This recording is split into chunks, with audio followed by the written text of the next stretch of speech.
Cheers, everybody. Welcome to the Mash and Drum Whiskey Room on this Whiskey Wednesday night. What is up, guys? We got an amazing show in store tonight, guys. We have bottles and reviews and an epic blind tasting where we're going to be putting a $1,000 price tag bourbon to the test. For those of you guys that don't know about that bourbon, it is the Kentucky Owl Dry Estate, which has a retail price of around $1,000, $1,100, $1,200, something around there. Just crazy stuff. So what we're going to do is we're going to put that in a blind tasting. I had my patrons help me pick out some bottles that they think would be good to put against that Kentucky Owl Dry Estate. Since my mom is here, my mom is visiting from New York. She came downstairs and she actually poured the blind for me. And labeled them. She got a big kick out of that, and then she wrote blind tasting on this envelope. So we're going to be trying all that tonight. It's going to be a 6-dram blind tasting because I couldn't make up my mind what I wanted to put in it. And then at the same time, what we're going to do is we're going to open a few bottles, do some quick reviews, go through some news, and we're going to friggin' have some fun tonight, guys. So let me check out the chat here, see what everyone's doing. Let's see here. Checking out the chat. First of all, big round of applause. Welcome back, Chris Bourbon Sane. Welcome back to the fold, buddy. Glad to have you back on Wednesday nights. Dude, we missed you. We freaking missed you. And congrats on all the, the success with the farm, man. Good luck. That's going to be amazing. Like I said, I cannot wait to see, the amazing, see the live streams of you in the overalls and a straw hat. It's going to be amazing, man. Let's see. So, right from the jump, as always, we had the pregame squad was here. Trev Wilson, we had Kilco, Joe Edwards, OG Bricks, Steve A is in the house, of course. Mike Myers here. What's up? ML's in the house. Jeffrey Jankovic, happy birthday, buddy. And also just became an amazing new patron. Wesley Zeller's in the house. Run Rev is here. What's up, Run Rev? Nice to see you, buddy. Fellow Ohioan. My Bourbon Journey. What's up, Scotty? Nice to see you here, man. Tim Gorgeous is here. Barrel Lover. Let's see. Patrick Fulmer's in the house. He says, Shamalama Ding Dong. What's up, man? Richie Z, of course. Let's see. Scotty, My Bourbon Journey. I think I just called you out. Brett Marquette. Please go subscribe to My Bourbon Journey. Go see Scott, one of the best palates on YouTube. Mark K is in the house. Keith Schmidt, always nice to see you, man. Caitlin Brubaker's here. How you doing, Caitlin? We have Andrew Spurrell, Donald Rance, who made it. Nice to see you, man. Let's see. JJ's here. Tammy Brennicky, what's up? Sam B is here. Mark K, what's up, buddy? Let's see who else. Brett Borba, a bunch of people coming in. This is awesome. All right. Hey, Andrew Kelly, thank you. Oh, Bourbon saying thank you, bro. Really appreciate it. Farming live streams coming soon. Andrew Kelly says, I see you didn't get a chance to fully sync the audio video close, though. That's probably just the audio slightly off. You know what? Let me do this. Let's see if it. So I'm using a different format tonight, so I didn't have any issues, but I wonder if it's this mic. If I change the mic to just this, actually work better. Mic check. Okay. All right, let's see if this syncs up a little bit better. I'm using the internal mic rather than the external mic. See if that is a little bit better. It synced just fine. You're spot on tonight, no lag. Jason is Michter's Toasted Barrel Rye Barrel Strength, worth $199. BZ Cooks. No, it's not. It is not worth $199. Mash and Drum, Kentucky Owl versus Double Eagle Rare next time. Destination Bourbon. Guys, go subscribe to Primetime Michael Klein, Destination Bourbon. Doing some sick stuff, man. Love it. Let's see. Sounded good, man. Hit of echo, but good. No shout out. Unsubscribe. Kidding. Oh, Cheech Ardolino. What's up, Cheech? Nice to see you, man. Welcome in. Oh, it was better before? Okay. Well, all right. If it was better before, I'll throw the mic on again. I think it was only lagging for maybe one or two of you. So, mic check, mic check. All right, there we go.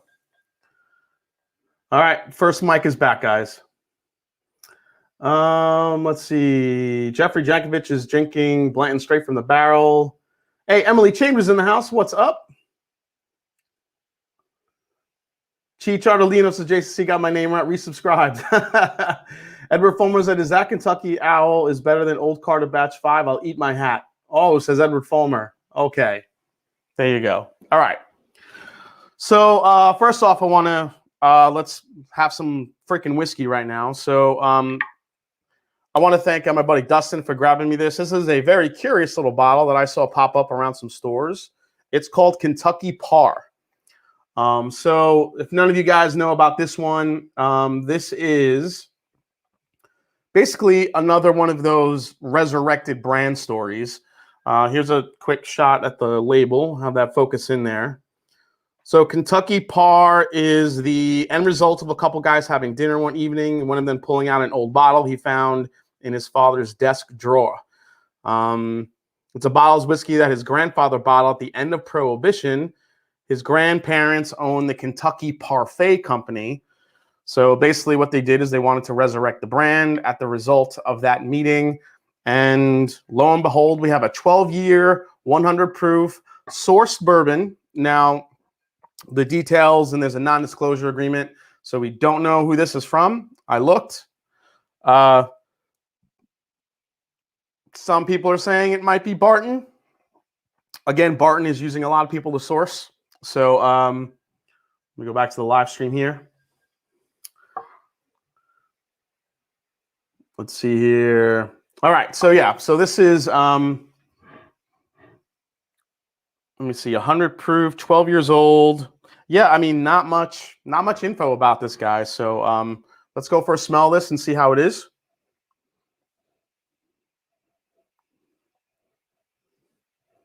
Well, I got to say the nose is promising because this smells like an apple covered in butterscotch already. Yeah, guys, let me know what's in the glass tonight. I see some Rambry Rye out there. I saw some people drinking some Michter's 10. Edward Fulmer says Kentucky Par. Hopefully that makes it out to California before the rest of the state burns down. Hey, Turner just came in with the first super chat of the night. He says, got a Larceny Barrel Proof C920 for $59.99. Screw you, secondary. There you go, Turner. Love it.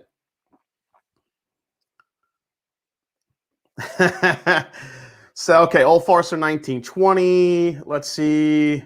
Mike Mosley saying, what's up, brothers? Sipping a mixture of Old Forester 1910 and 20, Statesman, and single barrel store pick. Man, he's got a whole bunch of Old Forester in the glass. Nice. Stag 14, it's late. Norman Games has the Michter's Toasted Rye tonight. Very nice. Steve A's got Makers 101 currently. Oh, then he's got the new makers, the SC4 PR5 lined up next. Nice. You should notice a huge difference in that, Steve A, because I think that special release from Makers does exactly what it's going to do. It's going to bring out those vanilla, caramel, butterscotchy notes that you don't get in the regular Makers. Totally think it does that. Ryan Tarpey's got a Kentucky Owl Confiscated. Nice. Powder 245 is drinking a Pamplemousse LaCroix. What flavor is that? All right. JJ got a bone meal. Okay, so let's try this, guys. Cheers. Here's the Kentucky Power 12-year. See how it is.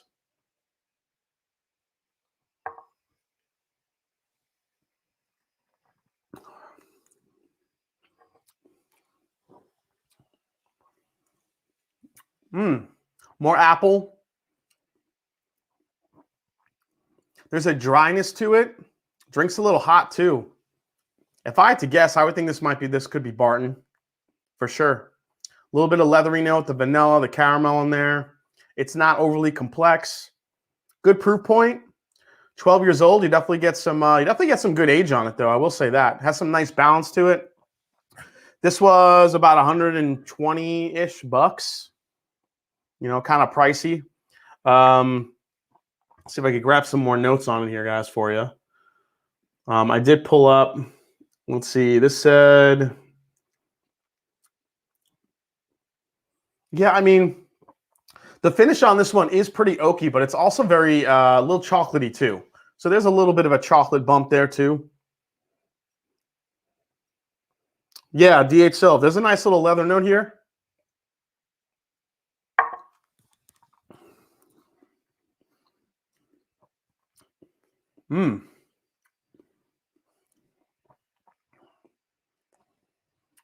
Chocolate.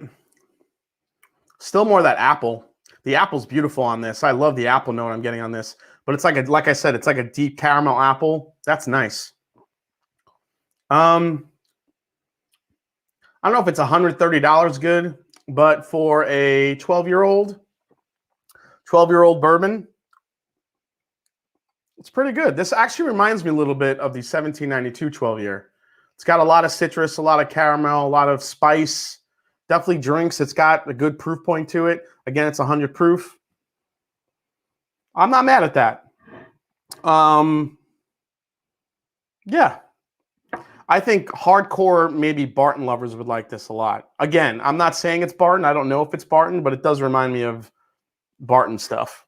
Just saying. So there it is. Kentucky Par Bourbon. I'm going to keep sipping on that, guys. Let me grab some water here tonight. Destination Bourbon, red or green apple? I would say green apple. It's more of a Granny Smith caramel coated apple. Really good. Let's see. Has the finish gotten any better on Elijah Craig Toasted since it's open? Justin Jenkins. It definitely got a little bit better for me, I think, but it took a while to get there though for me. So the Elijah Craig Toasted, I feel like it needed to get about halfway down the bottle before that weird, like bitter, oaky, tannic note I was getting kind of mellowed out a lot more. But yeah, it eventually definitely mellowed out, and I do like it. I've almost killed the bottle once it got to halfway. I kept sipping on it just to make sure like it was getting better and better. But it just took a while to get there for me, unfortunately. But still, I still enjoy it. I think for $50, it's definitely 50 or 60. It's definitely different enough that it definitely, you know, makes a good impression. Like I said though, just for me personally, it just took a while to get to that really like perfect spot. Thomas Gordy comes in having some Kentucky Spirit. I bought in North Carolina for $35. First live stream viewers. If I've been enjoying your videos, keep up the good work. Thomas Gordy, thank you so much, man. Thanks for coming in tonight. I appreciate that.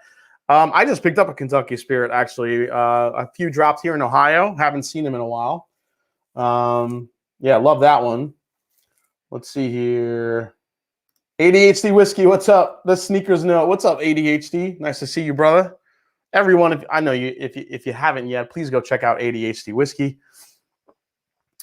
Let's see. Yeah, I'm actually I'm a fan of this one. I like this Kentucky Par. It's nice. It's sweet. It's balanced. It's oaky. It's not over the top. It's not going to blow you away with a ton of flavor. But at $130, if there's a way to get a pour of this, you know, you can kind of try it before you buy it. I don't know. We'll see. All right, guys. Let's go to, there's only 2 news stories I wanted to cover tonight real quick.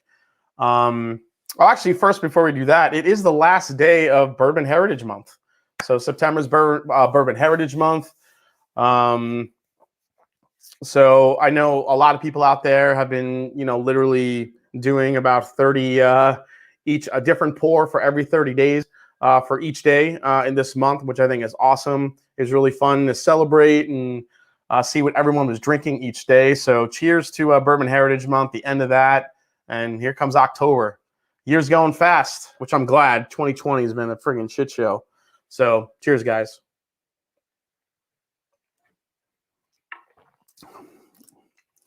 All right. Hey, we got Ben Demon Hunter in the house. What's up, man? Christopher David, of course. D8 Silv, how would you compare to the other Barton 12 to 14s? This is not as it's not as bitter and alcohol forward. I think this is a really nice, really nice barrel or blend that they put together. It actually reminds me of the better Cream of Kentucky's, which we know are Barton juice. I don't think it's as Cream of Kentucky and what Jim Rutledge picks, I think, are definitely a little bit more off profile for Barton. I think this is a little bit more spot on Barton, but just very well aged and very well balanced. Yes, Scotty. I know what you mean.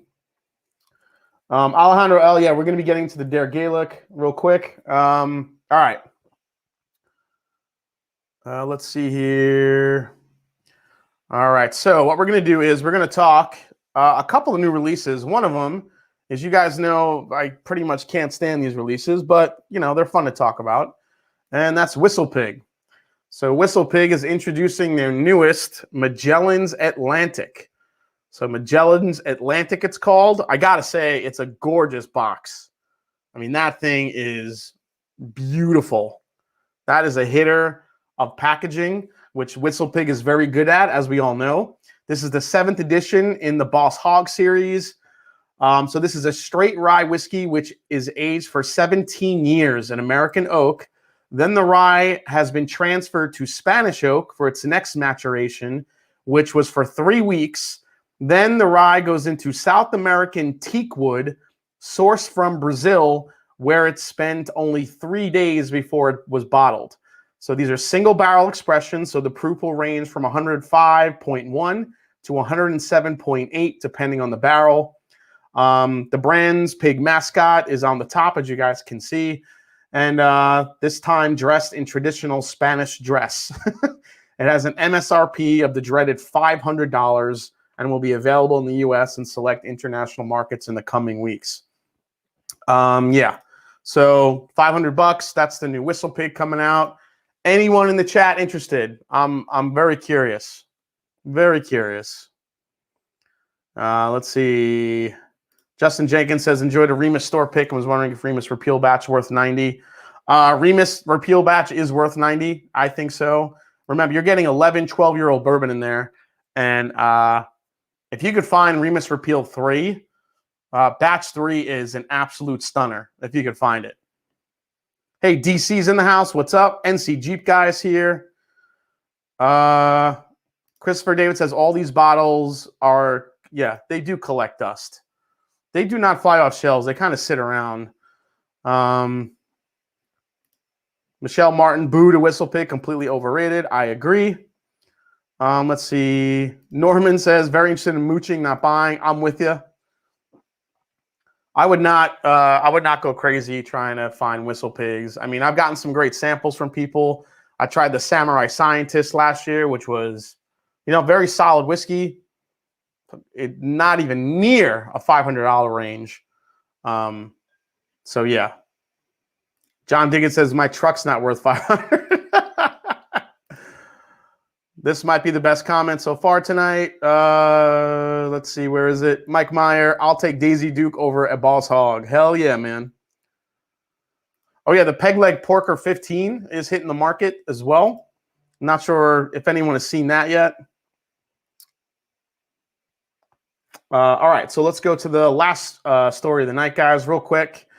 And that is for you Scotch fans, it's the Macallan. So for you guys that don't know, Macallan has launched edition number 6.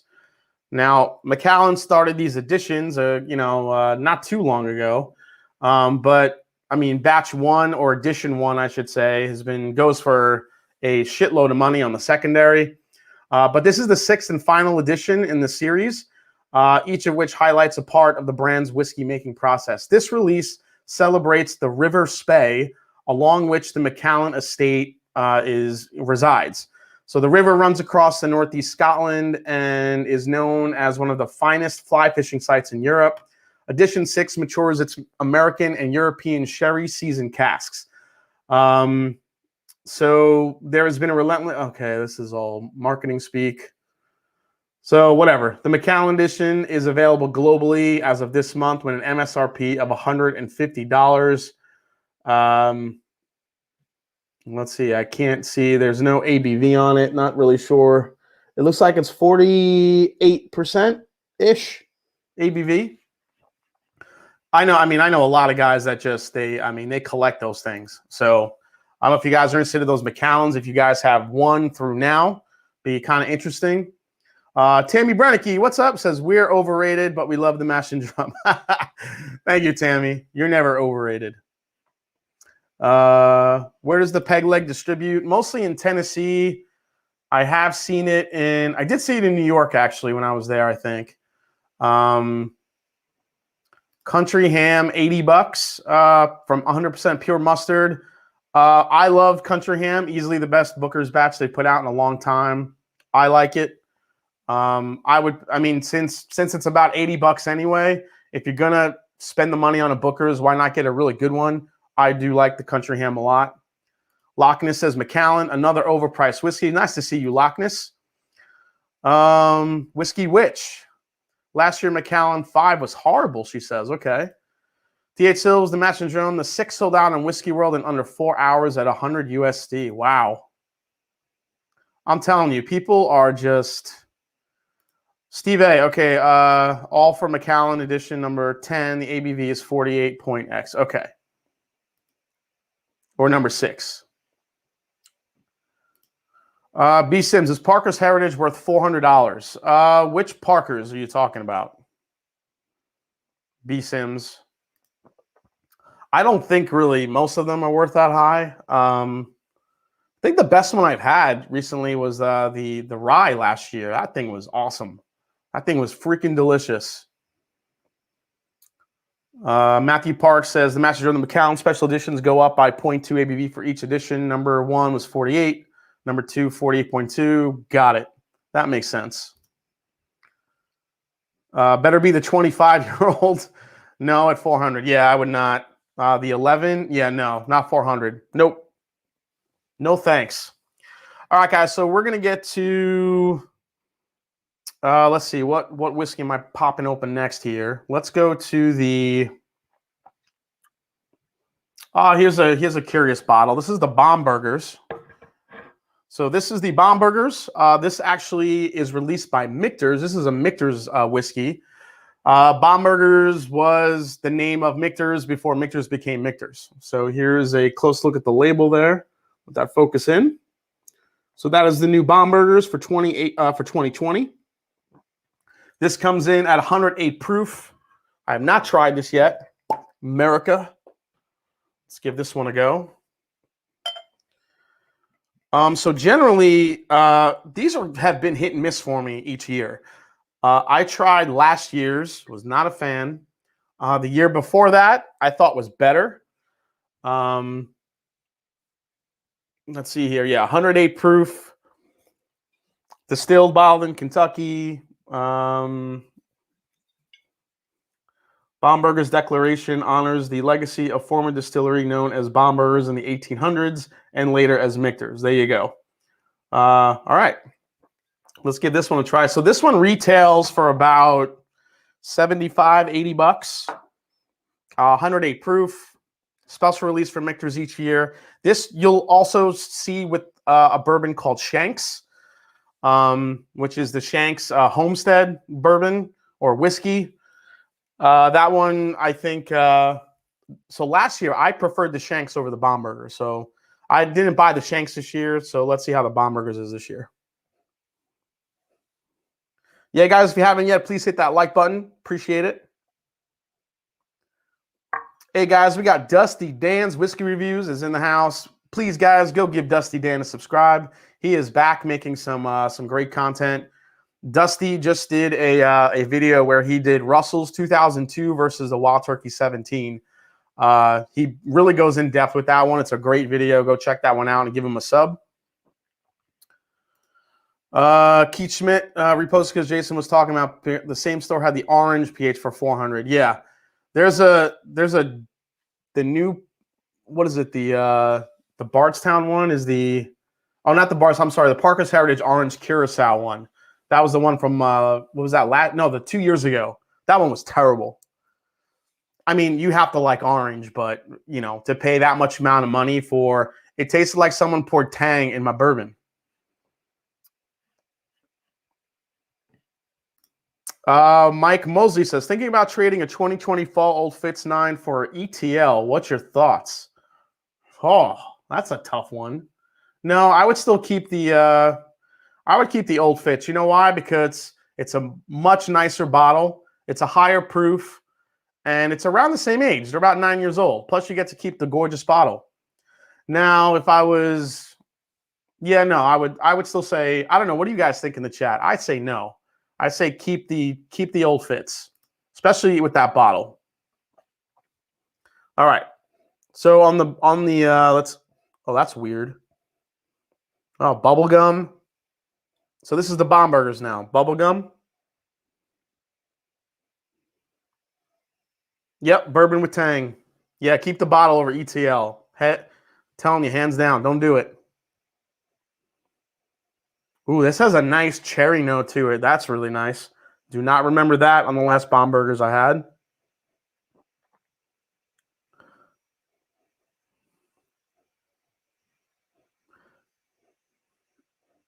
There is like a very tannic, oaky, sweet oak note to it. I actually really like. It's not bitter. Little dusty corn. So these are starting to drop in the stores now, guys.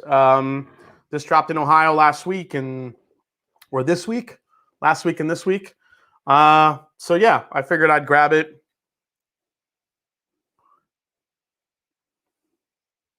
Oh man. The nose on this is wonderful. Do I like this more than the Kentucky Par? Let's see.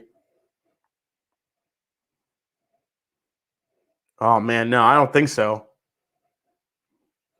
The Kentucky Par coming off of that, the Kentucky Par has gotten like pure candied vanilla ice cream, green apple with butterscotch all over it.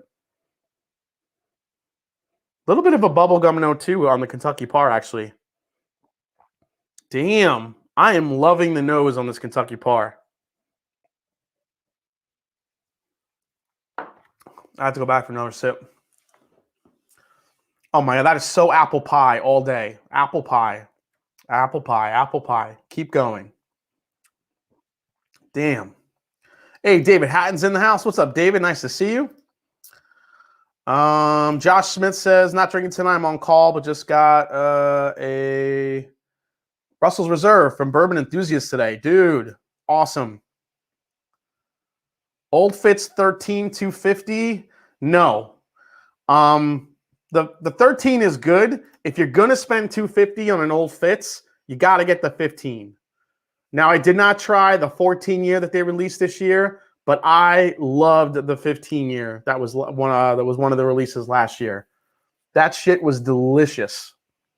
I would pay another $200 for that Old Fitz 15 again. I only have a wee little bit left up there. Very sad. But I love that one. Love the 15. The 13 is more interesting than the 9. It's got a little bit of a spicier finish to it. Obviously, some more oak presence to it. But it still was a little bit thin on the palate for me. The 15 kind of took the best of both worlds. The 15 was a little bit more viscous. The 15 had a really nice finish to it. It was flavorful. Butterscotch bomb. Love it.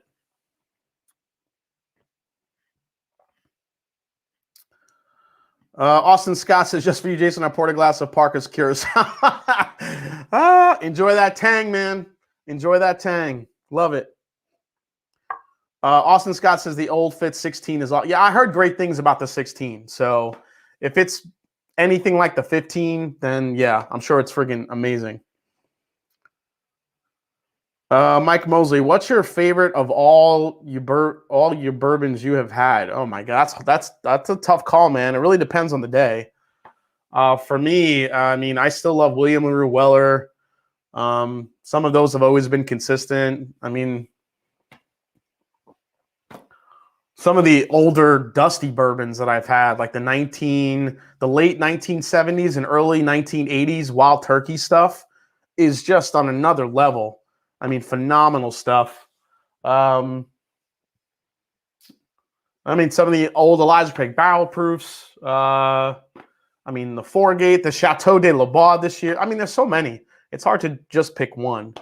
All right, I got to try this Bombergers because I keep going on here. Here we go, guys.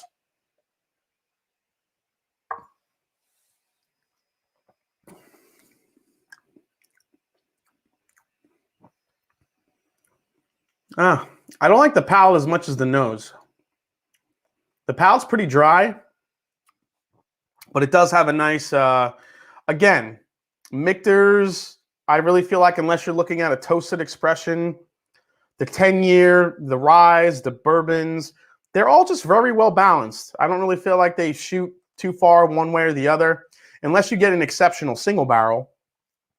But this is kind of in that realm. It's kind of in the middle.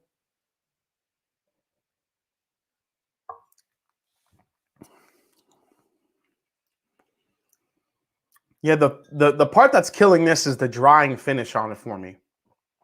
I love the upfront flavors. I think it's your typical bourbon flavors. It's got some really nice, that cherry note still reigns true. Citrus there as well. Black pepper. Maybe a slight hint of maple syrup, but not really much. But then the finish is very drying, a little bit oaky.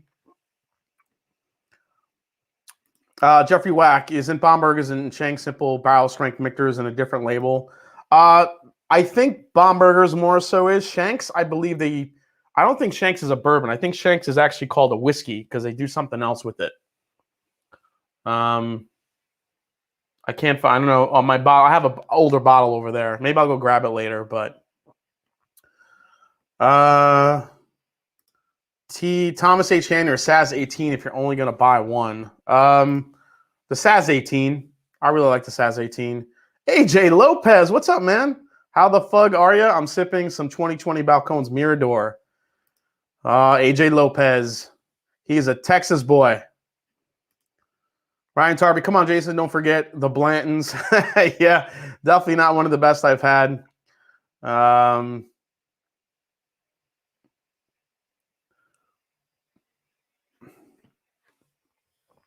One more sip of this one.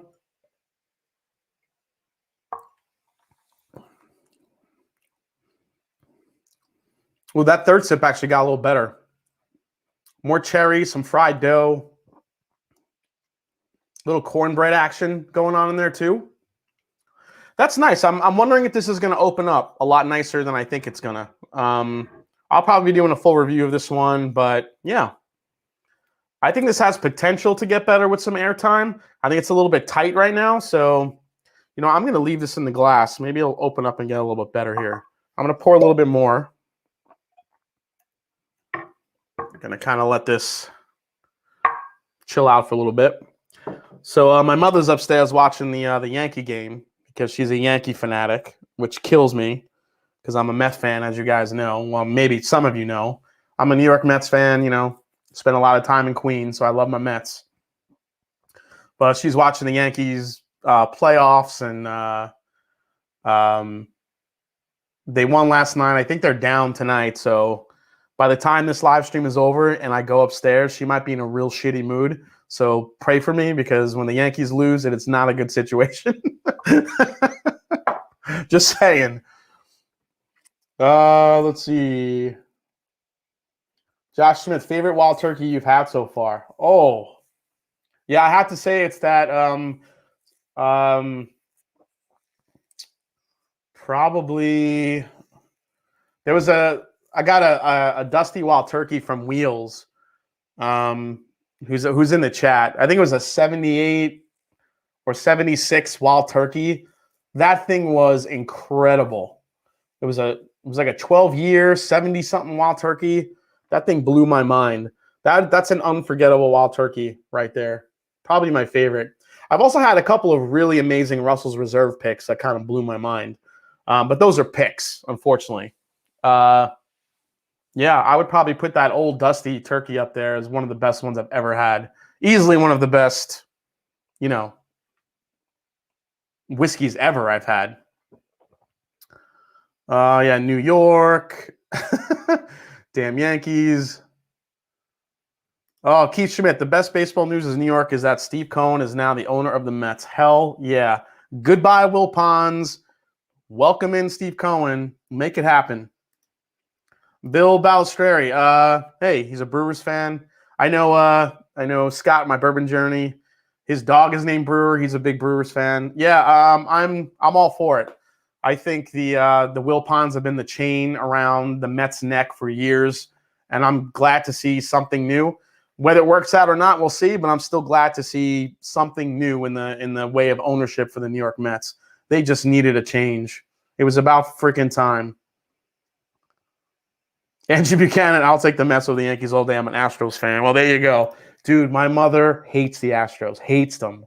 Can't stand the sight of them. She can't even look at them on TV because of the whole cheating scandal last year. Oh, my God. What is your... Oh... Shanks is a Kentucky, sour mash whiskey, J-Wa. Thank you. That's what it is. Mash Drum, kind of like Mark Wahlberg when the Patriots lost at the Super Bowl. Yeah, kind of. Andy Stafford, oh, he's got a good pour. Andy Stafford's drinking some EH Barrel Proof Delicious. Keep the questions coming, guys. I love them. What is your favorite Masters Keep turkey? So this might surprise you, but for a long time it was actually the Revival. I loved what that mix of sherry and wild turkey flavors did. I love the Revival. Before that, I love the Decades. But I have to say, I think my new favorite is the 17 this year. That thing, a lot of people said it was a little bit oaky, and I totally see that.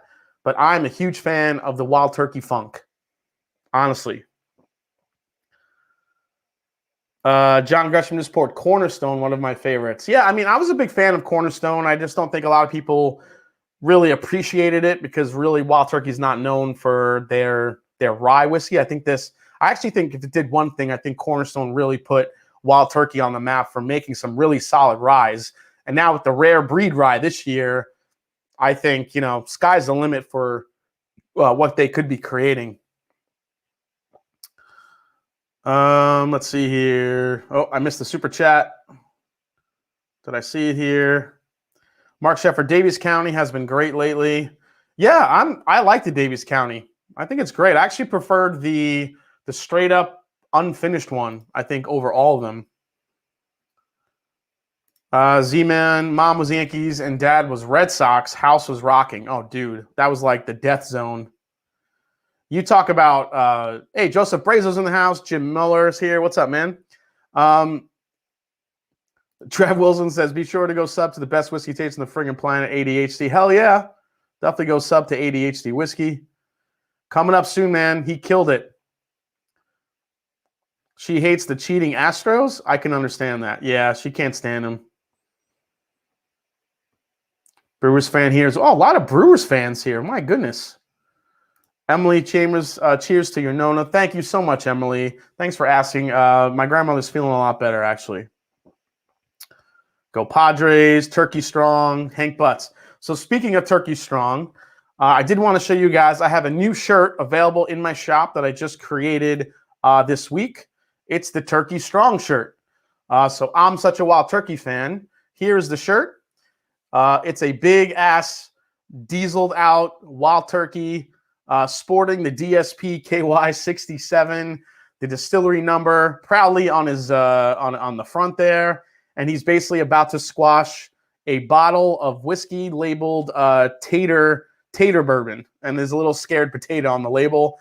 And then on the back of it is my logo that says Turkey Strong. So for any of you Wild Turkey fans, if you want to get a shirt, head over to the shop. There's a link in the description of the video below. It's also 15% off right now for everything on my shop. So go check it out, guys. And if you guys are a fan of turkey, it's all about Turkey Strong. So cheers to that.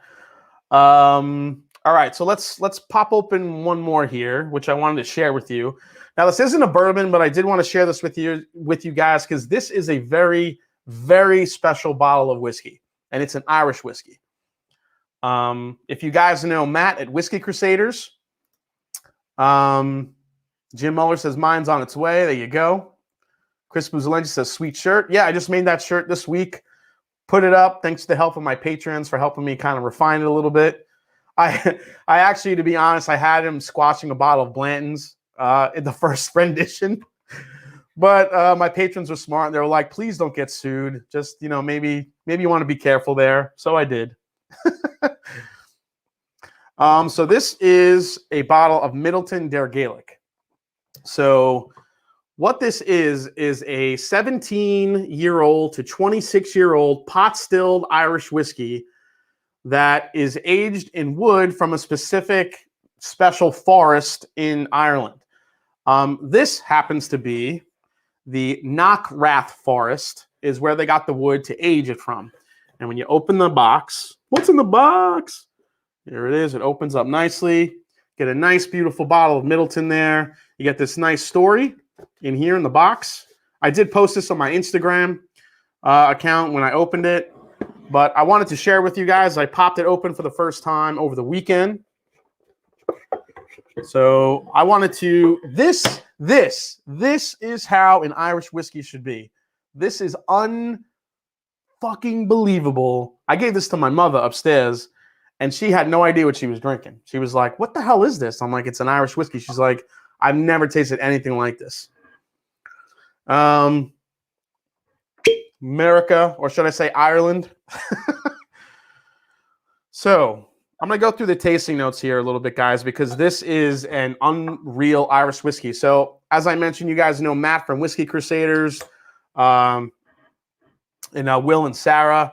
When I was in Texas last year for the Bastards Ball, he gave me a blind tasting, and he had this in there as one of them, and this destroyed the entire lineup. This was easily the most flavorful whiskey. I mean, this is from Matt's collection, and this is the one he blew me away with. So I had a chance to grab it, so I'm like, you know what, I'm pulling the trigger on it. I'm getting it. So for you guys that have never had ultra-aged Irish whiskey, it gets so fruity. So, I mean, there is a malt aspect to it, but I mean, the fruit flavors that come out of this thing are just incredible.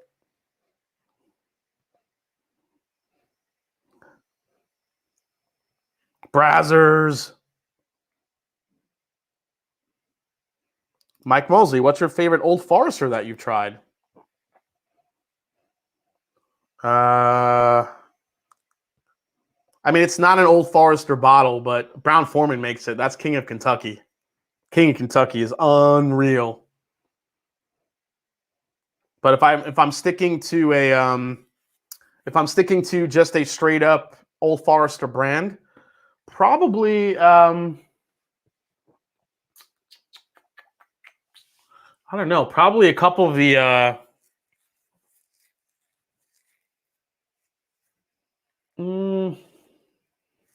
man, which one would it be? I don't know. That's really, I would have to really think about that. Probably the President's Choice that I have is pretty incredible. Even one of the Old Far 150ths that I reviewed was pretty incredible. Batch 1. If I'm going to chase those bottles, the Old Forester 150th anniversaries, I'm hands down going for Batch 1. That thing is an absolute flavor bomb.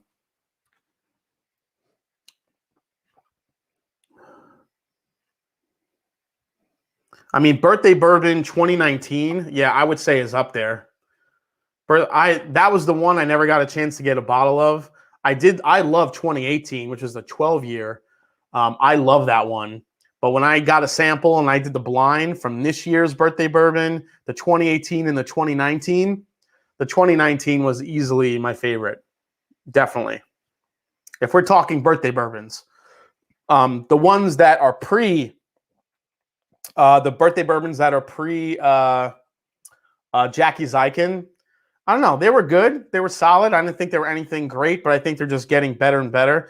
But they're also getting lower in age and lower in proof now, as we're seeing the last 3 years. I hope that trend reverses for the next couple, hopefully, maybe. I liked this year's. I thought it was very solid birthday bourbon. Really good, different, a little more on the tropical side. But the 19 was easily my favorite. Joseph Zeidner, the bottle that Whiskey Crusader shared with you was a Knockout Forest. I know Matt loves Grinzel's Woods. I'm also very curious about tree-to-tree variation in each forest pass. Yeah, Joseph Zeidner, that's right. He did not give me a Knockout Forest. I got the Grinzel's Woods, I think a tree number 1. So when they release these, they usually do a couple different releases. Tree 1, 2, 3. I think there's only 4 usually. You could correct me in the chat. Donald, if anyone has any questions about it, Donald Rance is the man to ask in the chat. So let me see here. So there is a great oak presence here, which you don't get a lot on a good Irish whiskey, you know, or a cheap Irish whiskey for that matter. This thing, you get some really great oak presence, but on top of that, it's layered with pineapple and peach. There is like a buttery, like soda bread type aspect to it, but if it's like honey butter on soda bread. Wait. How does this compare to the Redbreast 27? I actually like this over the Redbreast 27. Honestly, I do. Karen B. Ford, if you're in the chat, you sent me the Redbreast 27 to try. I'm going to send you some of this to try to compare. All right, let's go for a sip, guys.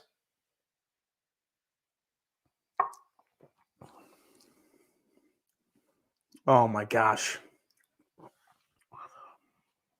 Like I said, this is honey butter, melted honey butter poured over grilled pineapple with some oak, peach, very fruit forward.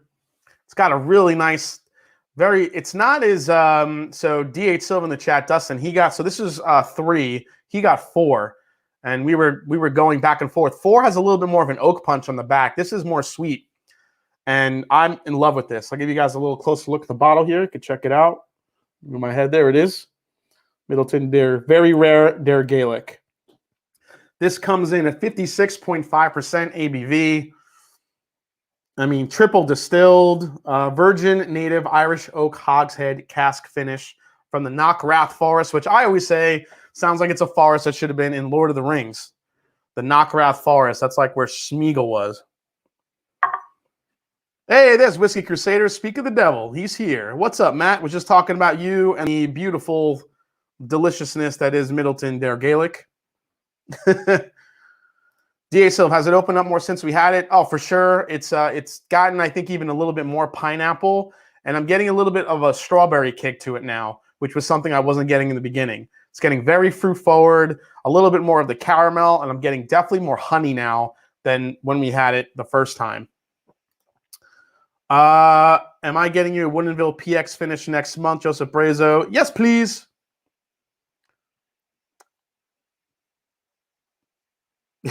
My precious.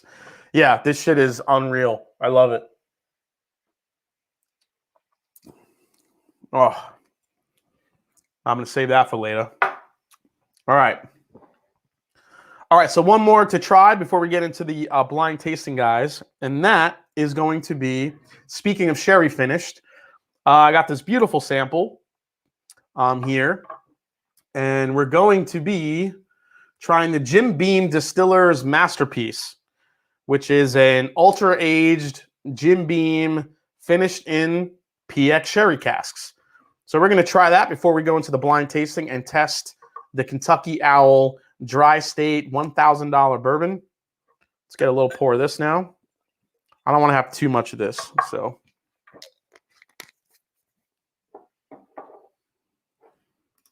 I can't wait to come raid Jason's base and drink this Smeagol juice. Hey, you're always welcome, Trev.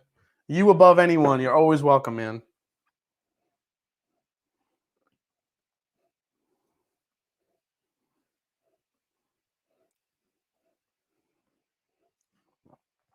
I'm just kind of catching up on the chat here. All right.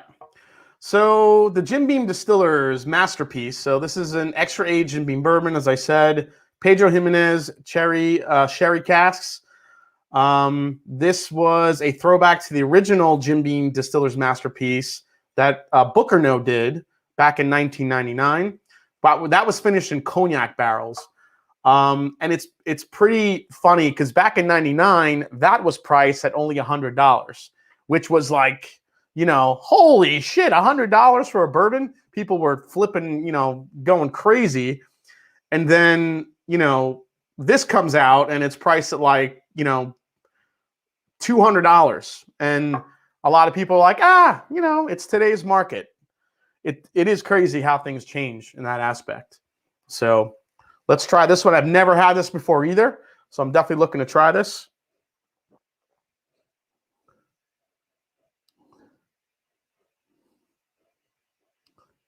Oh, damn. I mean, and this has the Beam, like, Booker's funk to it, but obviously, like, if you've ever had Booker's 30th, and it has, like, that older peanut, dry oak, but sweet at the same time, that's what I'm getting on this. But there is a fruit aspect to it. You are picking up a little bit of the sherry. Now, just for you guys, for your knowledge, PX tends to be sweeter than when you hear Oloroso sherry. Oloroso sherry tends to be a little bit drier, a little bit nuttier, whereas PX or Pedro Jimenez sherry tends to be on the sweeter side. Keith Schmidt says, I bought that JB Distiller's Masterpiece for $219. Wow. It's very dark. I'm getting figs in this one, like dark, like just dried figs. My grandmother had fig trees in the backyard growing up, so I could smell figs from like a mile away, especially like really good fresh ones. We had a few fig trees, actually. They were kind of around the house, if I remember correctly. Yes, like raspberry, figs. Definitely some rich honey, but a lot of oak, still that peanut funk. It's a very good mix of, you know, sweet and nutty. Sawyer fam, Cincy, what's up? Comes up with a super sticker. Thanks for coming in, man. Awesome. Wait, Adio Samuel says Grand Slam. Let's go Yankees. Did they just hit a Grand Slam? I'm listening to hear if my mom's, you know, fucking jumping up and down like a mad woman. Did they hit a Grand Slam? The Mash and Drum, is that Midleton worth $350? No, I wouldn't say $350. I got mine for I think $100 less, about $220, $230, something like that. Check out Whiskey World online. That's where I got mine, and they still had some 3s and 4s left from what I remember, unless me talking about this right now is going to make them sell out or go up on secondary like I did with the Old Carter, apparently. Me and Scott from my bourbon journey ruined Old Carter 5 for everyone, apparently. ADHD whiskey. Fig Newtons grow on trees? Time to start planting. Yeah, man. Get on it. Body by Fig Newton, man. Body by Fig Newton. All right, cheers. Let's try this.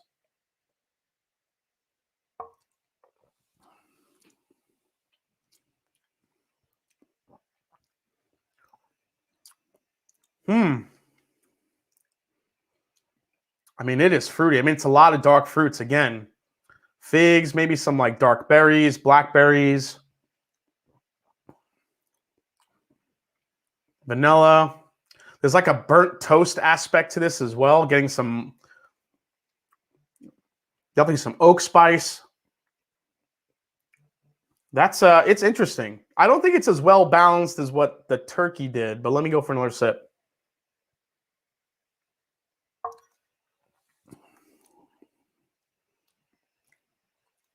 Oh shit. That's good, actually. I take that back. I do like the balance of this. It's fruity, it's nutty. Definitely get that really nice Knob Creek oak presence on the back end. It's sweet. This is like a really good like Knob Creek 15-year store pick where the oak is not bitter. It's more on the sweeter side, but you definitely get the presence there. The heft of it. The fruit flavor is really balanced nicely. I don't want to simplify it, but when you think like peanut butter and jelly, it kind of has this really nice mix of like roasted peanut butter. Like if you took some roasted peanuts, made peanut butter out of that, and threw some like dark, some kind of dark fruit jelly on top, or like a marmalade or a jam. I love jam. It's like a blackberry jam on top of that roasted, like burnt toast. That's what I feel like I'm getting in this. That whole description sounds so good right now, right? I really want to go get some roasted peanuts and freaking throw some blackberry jam on top and eat it on some burnt toast right now. That sounds awesome. Chicharolino says, just for pronouncing my name correctly. Cheers, man. That's awesome of you. Thank you. Let's see. All right. All right, guys. It's time for the blind tasting. Let me get a bunch of water here before we dive in. I do want to say a quick happy birthday to Jeffrey Yankovic. I don't know if I said that yet. If I didn't yet, happy birthday, Jeffrey Yankovic. Also, my newest Patreon. So thanks for coming in and thanks for joining the Mash and Drum. So I do want to mention one thing. So while I'm setting this up here for you guys, so I don't know if you guys, so you guys obviously know Blendageddon, which just ended pretty recently, and we had Blendageddon, the champion, the two champions. We have Donald Rance, who's in the chat, and also ADHD Whiskey, who's in the chat. So congrats again, guys. If you guys have heard of, now Ed's been in the chat before, so Ed at the Rock Gut Review Whiskey Tube channel is doing the reverse of Blendageddon. He's doing something called Swillageddon. So he is counting on us and you to not only watch how this goes, but if you guys have any ideas for terrible, terrible blends that are just going to taste like shit, that's what Ed is looking for. His channel's named Rock Gut for a reason. He wants to find the worst blend in the world. So if you guys haven't yet, you can go check out Ed at the Rock Gut Whiskey Review. He already posted a video about Swillageddon and the details. I think it has to be at least 3 whiskeys, but it's got to be whiskeys. You can't mix any liqueurs or vodkas or gins in there. It's got to be all national known brand name whiskeys. So if you make, you know, moonshine in your toilet, you can't add that to the blend either. But I think it's going to be pretty epic. So if you guys have any ideas for terrible blends, go get ready for Swillageddon. What was cool is, like, he asked me, you know, hey, would it be cool if I kind of use that name and went with it? So I'm like, yeah, absolutely, man. So I think that'll be a lot of fun, actually. So the bourbon that's on test tonight is called, if you guys don't know it, this is what it is here. So I'm going to show you a picture of it. It is the Kentucky Owl Dry State. Now, if anything, if you're a sucker for presentation, it's beautiful. So this is the newest special edition out of Kentucky Owl. So it's a limited release blend of bourbons that was created to celebrate the passage of a century since the start of Prohibition in 1920. So they describe this blend as its oldest and rarest to date, being a well-aged blend of bourbons between 12 and 17 years old, and it's also bottled at 115 proof. So it's not entirely clear if this is naturally cast strength for the blend or whether it's been diluted to this particular proof. Recently Kentucky Owl batches have had proof points in the 120s, but they don't disclose the source of its whiskeys. So it's basically relying on its reputation. So, basically on Kentucky Owl and the name it's accrued since 2014 to justify this $1,000 price point that it has. So, I don't know. I'll say I had a chance to buy this. Actually, let me get rid of this so you guys can see the whole setup here. I had a chance to buy this in New York. The last time I was there, the store that I deal with, the store that I go to most frequently, had literally just gotten that bottle, walked in the door. And I had never heard of it at that point. I was kind of taken back by the box and the collector's edition. I thought it was like something like vintage and something a lot older, something I'd never seen from Kentucky Owl. I thought it was like an original bottling or something like that. Showed me the box, opened it up. I'm like, this is beautiful. I'm like, well, I figured with Kentucky Owl, it has to be at least, $300, $400. I'm like, how much is it? She's like, I don't know. Let me scan it. Boop. In New York, I think she rang up a price of about $1,200. I was like, wait, what the fuck? $1,200? That's got to be a mistake. So she pulled up the paperwork on it, everything she could find. Yep, $1,200. I was like, holy shit. I was like, there's no way. Mash and Drum, it's 100 proof. So I'm hearing a lot of mixed. So the guy that sent me the sample says it's 115, but I've read on other sites that it's 100.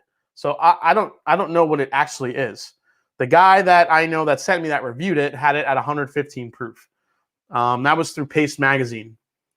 So not really sure what's right or not, but whether it's 100 or 115, we'll see how it does. All right, so let me move this out of the way. Get that out of the way. Okay, keep my Midelton box, keep my water here. So here's the envelope my mom filled out called, let's see if it'll focus on that. Probably not because it's white, but it does say blind tasting in my mom's crazy handwriting. Does it come with a slap and a tickle? I don't know. So this is what we're going to do. So I challenged my Patreons to say, okay, I want to put this against some on the shelfers and against some maybe slightly higher priced bottles that, people can find around. Let's see here.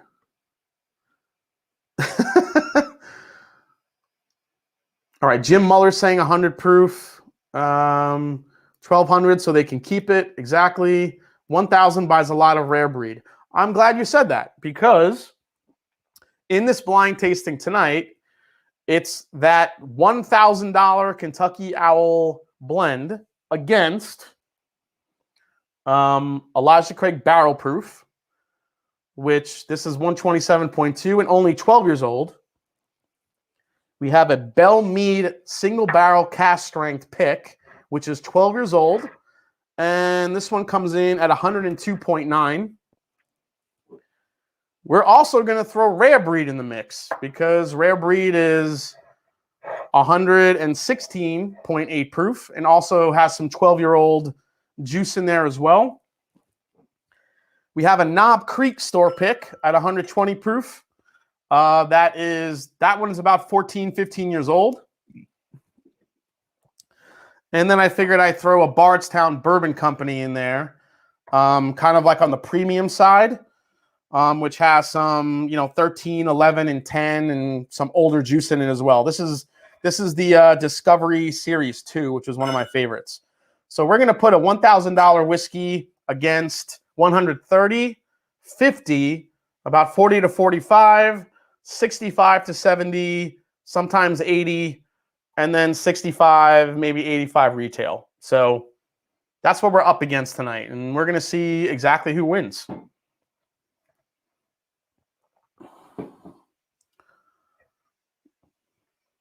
Yeah, this is going to be a beautiful tasting. I cannot wait. So I'm going to be curious to see where now the sample I got of this dry state, I haven't tasted. I haven't tried it yet. I didn't even smell it. I gave it to my mother and I said, listen, this is the bourbons we're doing. Go downstairs, pour glasses, and this is what we're going to try.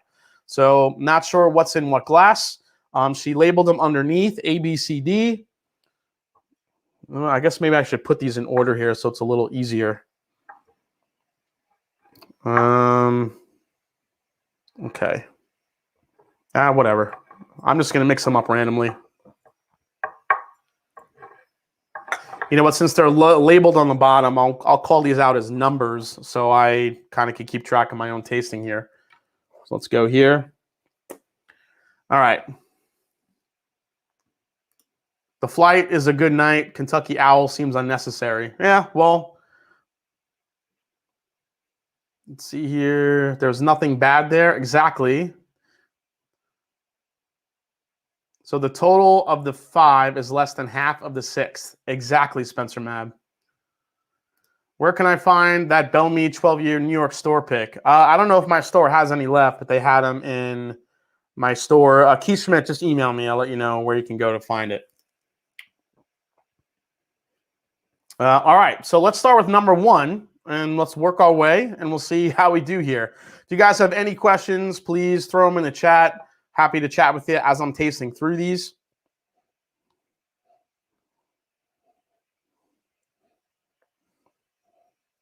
This is extreme vanilla frosting.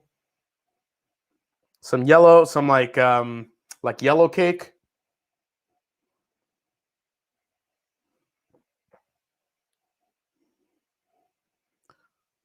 So if any of you guys had to place any bets here to come out number 1, what do you think? What would you put your money on? Now knowing that I've never had the Kentucky Owl and neither have you, what would you put your money on? I'm just curious. Ooh. This is citrusy. This is a lot of, like I said, vanilla frosting heavy. There's some cherry there. Definitely some cinnamon. Let's go for a sip. This is number 1.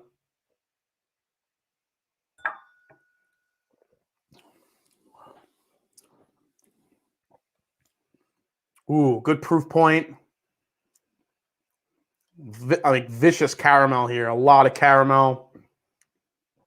More of the cherry, citrus. Good balance here of fruit, spice, and vanilla. That one's really nice, actually.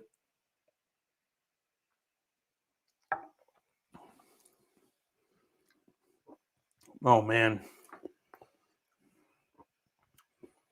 That is so magically delicious. It's like Lucky Charms.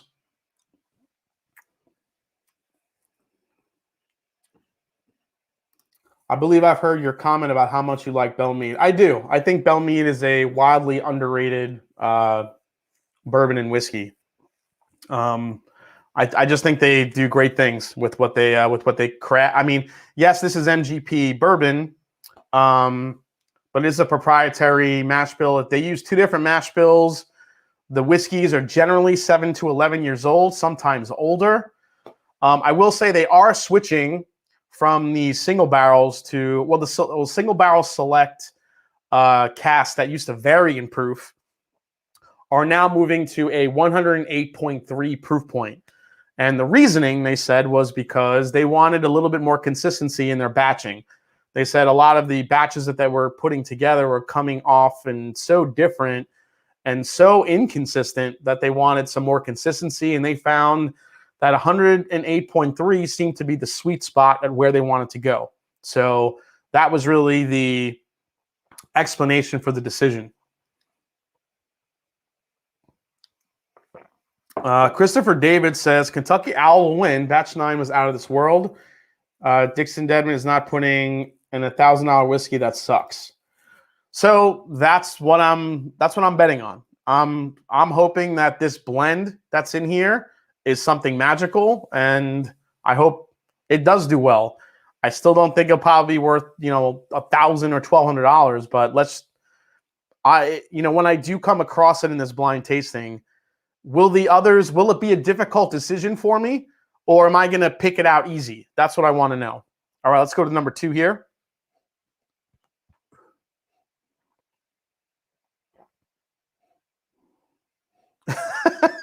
Trev Wilson. I'm hoping it fails just because it's 1,000. Ooh, this is dark. Oaky, chocolatey. Man, much more depth of nose here than this one.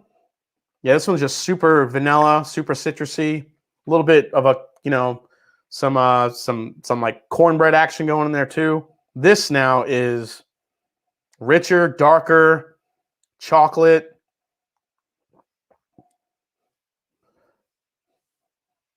Wow. Let me see here. I'm checking on you guys in the chat.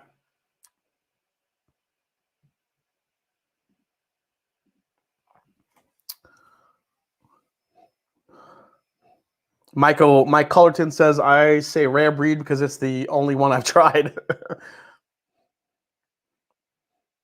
This thing is dark, rich, very dark fruits, a lot of cinnamon, a lot of chocolate. This thing is a hitter, whatever it is. Let's go for a sip.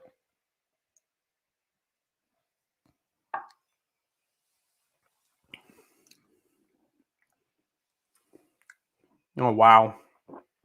That is rich. Good proof point. I don't think it's overly hot. If it is a higher proof one, it does not drink that way. Number one here had a little bit more spice to it. This is just coming through with a lot of oak. Like I said, the chocolate, the baking spices, the vanilla, I mean, super, super rich caramels. Man, that one's freaking amazing.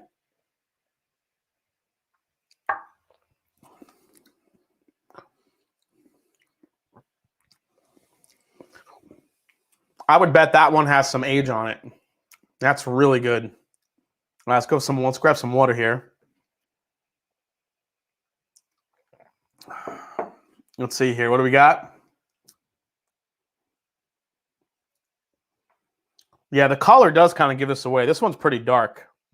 Guys, see number 2 here? There you go. There's number 2.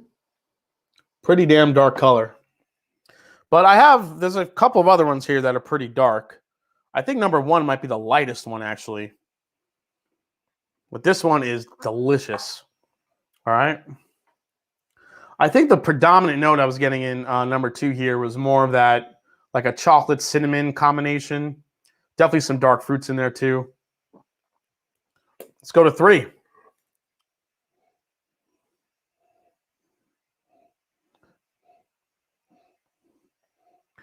Number 3, we're back into like a vanilla bomb type whiskey here.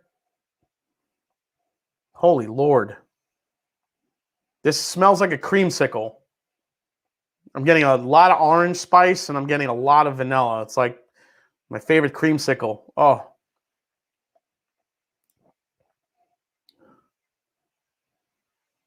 Marquet, how long till we hit palate fatigue? I don't know. I seem to manage myself pretty well when I do these. I do drink a lot of water beforehand, in between. I try not to have any whiskey before I do the live streams at night. I take very small sips of the reviews I do before we get into a blind tasting. So my palate's usually pretty raring to go.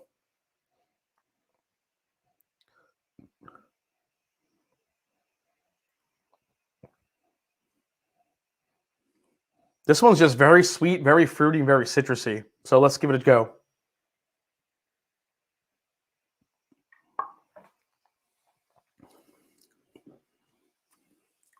Ooh. Again. The age on that one is showing up on the palate, but not on the nose. The nose, it's all sweet. It's citrusy, it's orangey, but on the palate, it comes off as very, very rich, very dark, a very good amount of oak. More of that citrus spice definitely hangs on, works its way through. Man. Donner Pass says, just opened up a Bullet Barrel Strength batch 2 that I'm drinking along with. Nice. So let me get your feelings about this. This is one of those Bullet Barrel Strength in particular. Now, I know a lot of people love Bullet. I know a lot of people also give a lot of shit to Bullet. But when it comes to the Bullet Barrel Strength, I've had a couple of pretty good ones and I've had not so good ones. For you guys in the chat, where does Bullet Barrel Strength fall in kind of the pantheon of, your whiskey shelf? Is it something you stock? Is it something you rather not? Or is it something that you've never really even bothered with because it's a Bullet? I'm just curious. Austin Scott says Bullet Barrel Strength is good stuff.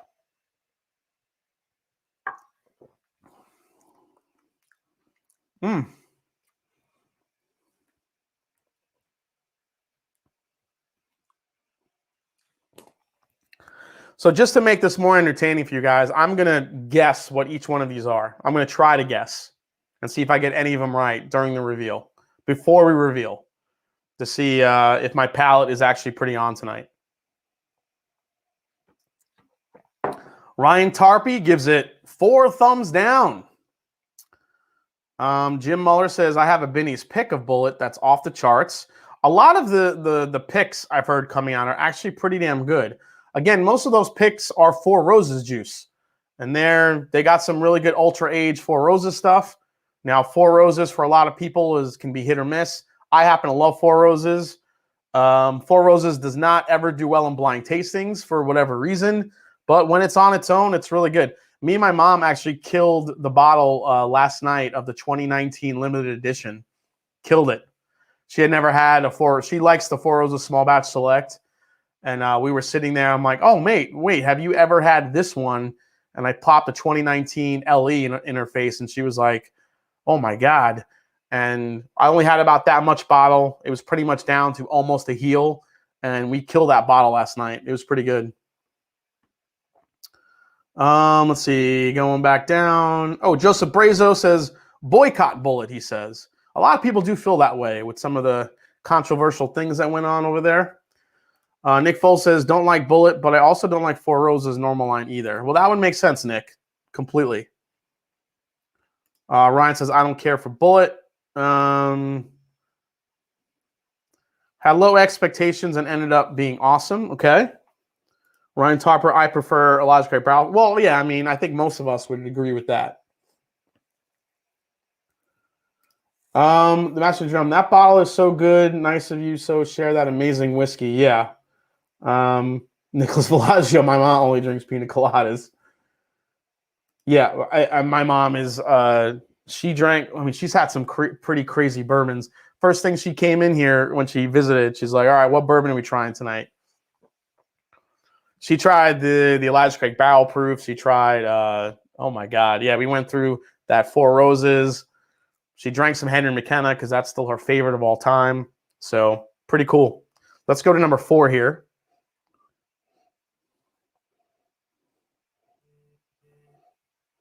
Ooh, number 4 has oak, nuttiness, butterscotch, black pepper. It's more sweet. I mean, I could smell the proof on that. That's a pretty high proof. That one is singeing the nose hairs here. Let's go for a sip.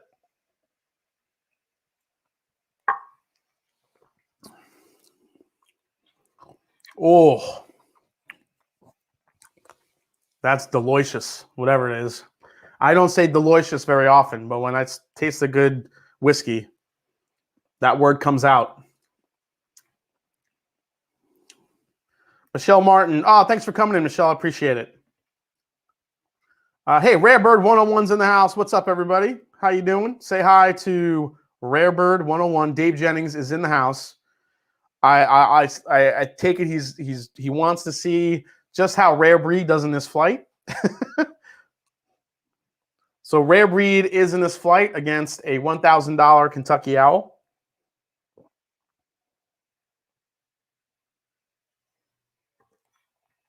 Yeah, what else did my mom have? We had she had the 4-gate. She had the 4-gate batch 6, the one that's finished in cognac and is it cognac and sherry or cognac and rum, whatever that one was. Oh my God, she flipped over that one. She loved that one. She tried to get this, you guys will like this. So a couple years ago, my mom was able to get a bottle of Weller 12. So she got me a Weller 12 as a gift. I happened to get a Weller 12 as another gift from someone else, but I'm like, you know what, Mom, you keep that one, you try it. So she had her Weller 12 bottle, and she loved it. She loved the Weller 12. Really fell in love with that bourbon. Thought it was really sweet, really smooth, all the things you know about Weller 12, right? A year goes by, right? Year goes by. Her palate's developing, drinking McKenna, drinking ECBP, drinking Wild Turkey, drinking all sorts of shit. She's like, oh, wait. She's like, you still have your Weller 12? I'm like, yeah, it's right here. Here's my Weller 12 in the flesh. She's like, you still have a Weller 12 left? I'm like, yeah, I got Weller 12. She's like, oh, my God, I miss it. Let me try it. First 3 sips in, she's like, I don't like it as much anymore. What happened to it? I'm like, nothing. She's like, yeah, it's just not doing it for me. She's like, okay. She's like, I guess I don't have to buy one of those again. So again, as good as a lot of people love Weller 12 and as good as people chase it, you know, once your palate gets more used to, I guess, higher proof stuff, she was not impressed anymore. She was a hard person to please when it came to that. That was pretty cool. Yeah. Yeah, she had better whiskey. Exactly, Whiskey Crusaders. So number 4 here is kind of a monster.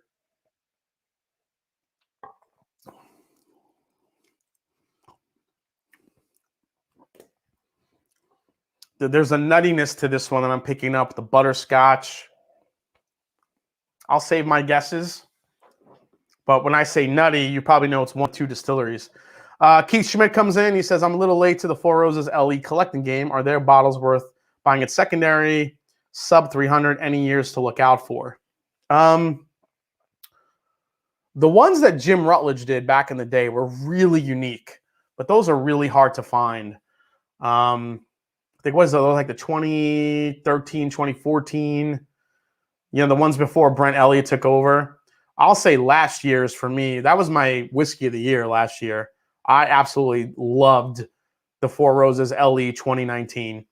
Now it's gone, as you guys know now, but I absolutely loved it. 2018 I thought was really good, but I thought 2019 was better.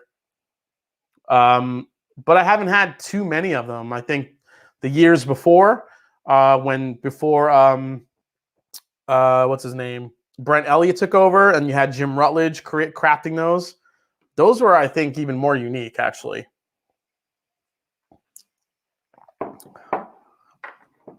We have Hank Butts, Turkey Strong. Cheers to all. Cheers, Hank Butts. Thank you, man. Thanks for coming in, hanging out tonight. Emily Chambers says, congrats, Mama. You grew a palate. Exactly.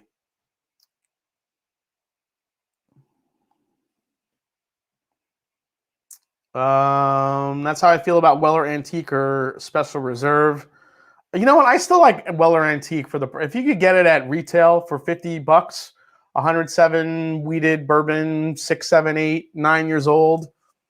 I don't mind it. I just, you know, when I see it at, you know, $300 in some places, it's ridiculous.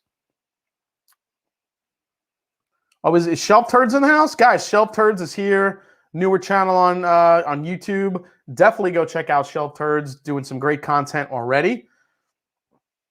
The more the merrier. All right, let's go to number 4. No, I'm sorry, number 5. Let's see what we get number 5 here.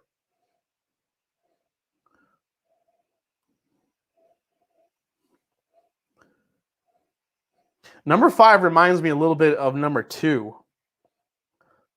Being very rich. Oh. Maybe not as rich as number 2. Number 2 is really good. Number 2's nose is insanely delicious. This one here reminds me of number 2, but just not as, you know, up front. You're getting the chocolate. You're getting a lot of oak. Definitely some berries. Cinnamon spice. Nutmeg. Definitely picking up some nutmeg. I'm actually picking up a little bit of like a pineapple note here. That's weird. There's like this like tartness to it.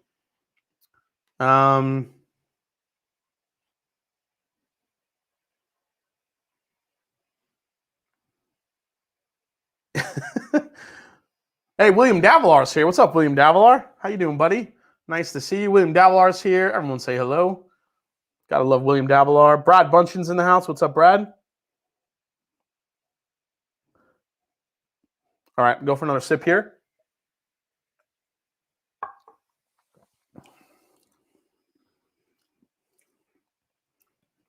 That's very good. Not nearly as punchy, though. It's a little bit muted. There's something about that one that just comes off as a little bit, I don't know, it's like easy.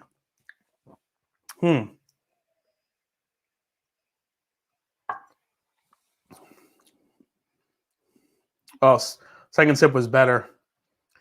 Getting more of the chocolate there, a little bit more of the nuttiness.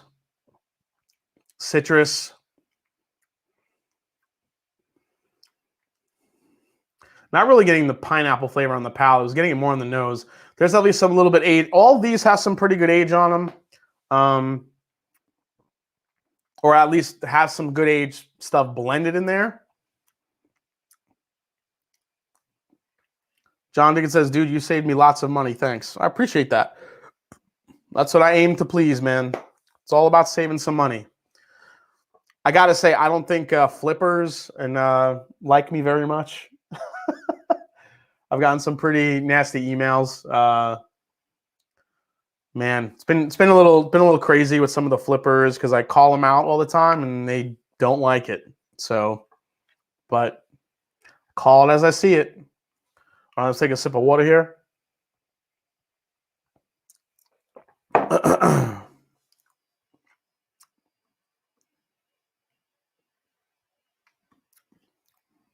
All right, you guys are talking amongst yourselves. Last one, here we go.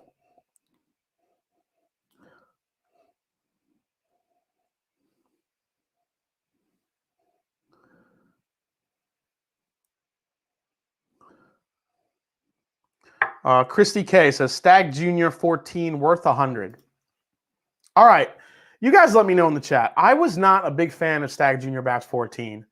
It's good. It's a very, very, very solid batch of Stag. The problem is 12 and 13 were so good. I was like, I was looking to measure it up to 12 or 13. People were telling me, oh, you should let it open up. It gets better. I've let it open up. It got down like halfway down the bottle, honestly. And it didn't, it stayed in that alcohol forward, kind of a harsh little bit of a finish there. It was not as potent or sweet as 12 and 13.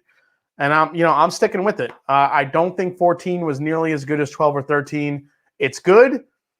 It's a solid Stag batch. It just reminds you of kind of the other Stag batches that don't really stick out. So like 9 stuck out for a lot of people, 12 stuck out, 13 stuck out, but 14 is kind of like those in-betweeners where it takes you into like a batch 11, a batch 10. It just wasn't nothing really super special about it to me. That's my story. I'm sticking to it.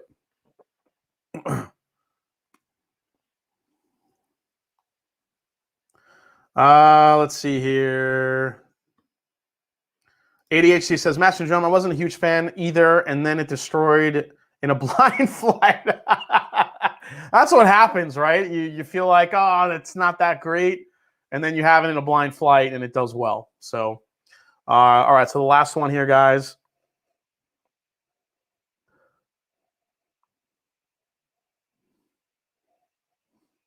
Ooh, this is a super interesting nose here. Not really sure, though. Oh. All right, let's go for a sip.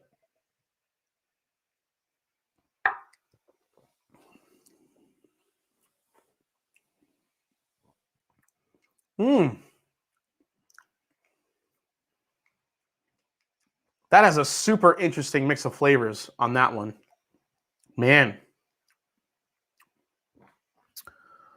Trev Wilson says, we're still waiting batch 14 mainly because my 12 and 13 are getting dangerously low. I just need to have another Stag. Let's see here. If you guys haven't yet, please hit the like button below. Appreciate it. Greg Lewis with the $5 super chat had a little Uncle Nearest tonight. Woo! Think I'll move on to Rare Breed.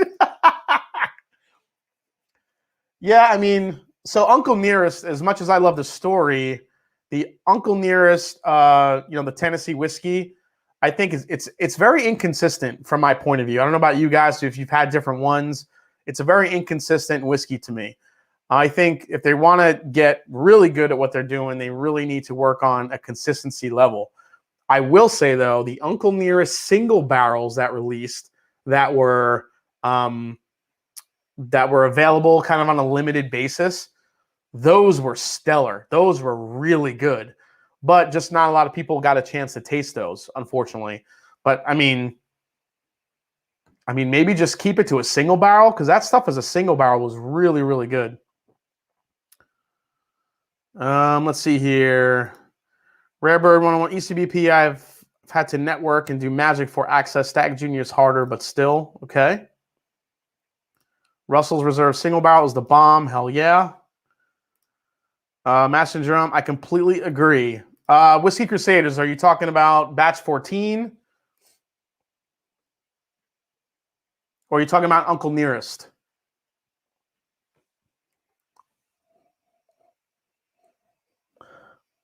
Oh man, what's that note I'm getting on the nose here? Oh, that's gonna bother me. I need ADHD whiskey. I need the master whiskey taster to help me out with this one.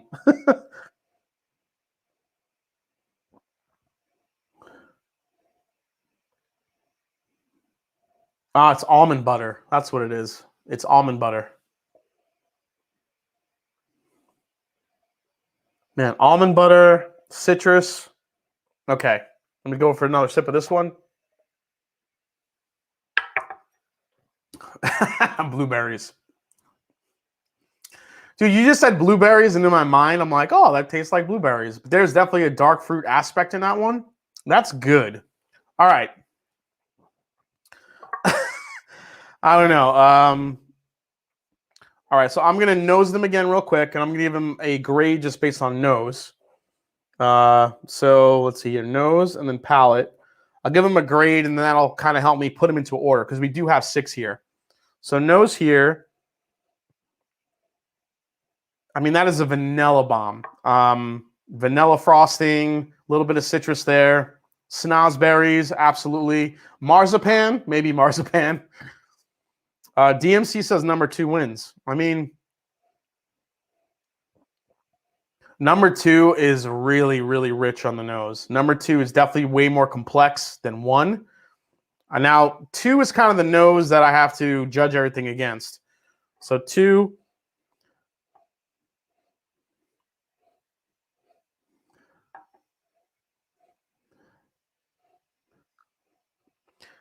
I will say 3 is pretty damn close to 2 on the nose. All right, let's go to 4.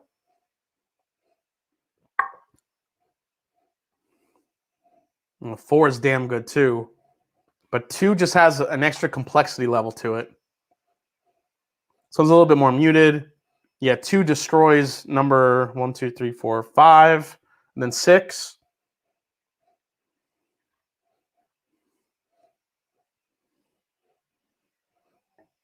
I'm getting like a weird like vinegary type nose on the last one. That's weird. Seriously, like a weird like tangy vinegar. DC saying KC15 for the win. The nose. All right, guys. It's going to be between these two for best nose. Man, I don't know which one I like better.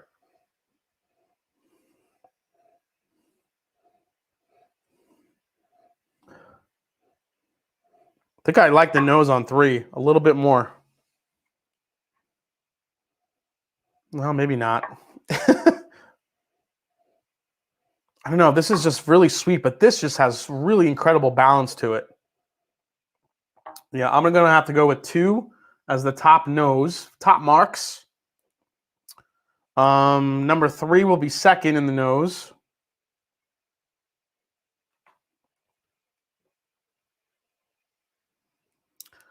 I'm going to give, yeah, I think 4 gets 3rd place. No, I'm doing this wrong. All right, that's 1st place. This is 2nd place. This is 3rd place. Now it's kind of mixing between these. The nose on that one's funky. That's easily last. Number 6 is last.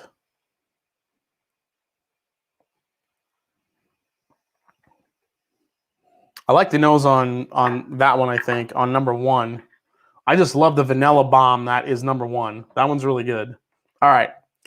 So number 2 and these two are kind of going head to head for the nose here. All right. Really quick on the palate.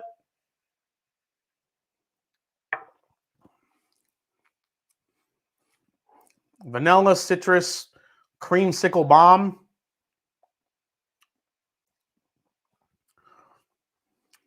We got the Thunk.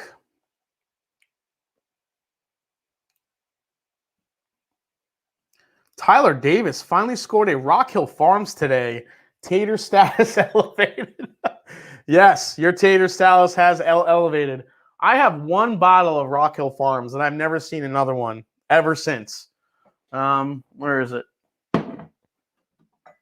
Whoa, almost dropped that. This is my only bottle of Rock Hill Farms, and it's the only one I have. And it is, yeah, I mean, it's pretty full. I have not seen another one since then. I got this one actually at a decent price, paid a little over $100 for it, but it was, I haven't seen another one since. So I think Rock Hill Farms might be the most rare mash bill 2 out of all of them. Out of Blanton's, even Elmer T. Lee, I see people grabbing here and there every now and again. Rock Hill Farms, I never see people getting. It's very strange. We got a super chat. I think I missed it. Where'd it go? There it is. Adam Dorman, what's up, buddy? Hey, just getting here. It's my birthday, celebrating with some Jack Daniel's Barrel Proof. What's in the lineup tonight? Adam Dorman. Happy birthday, buddy.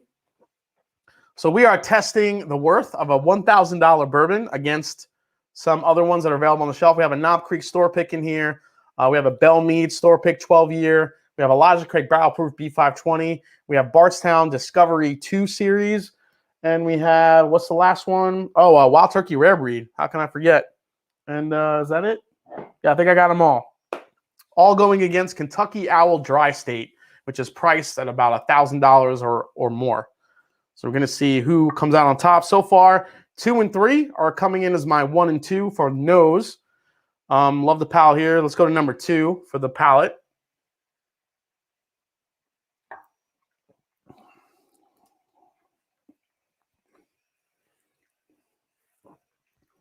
Number 2 is very rich in flavor. I got to say, number 2 really comes off very viscous. Between nose and palate, number 2 is really good. Now, number 3 was very close on the nose. Let's see how we get on the palate here.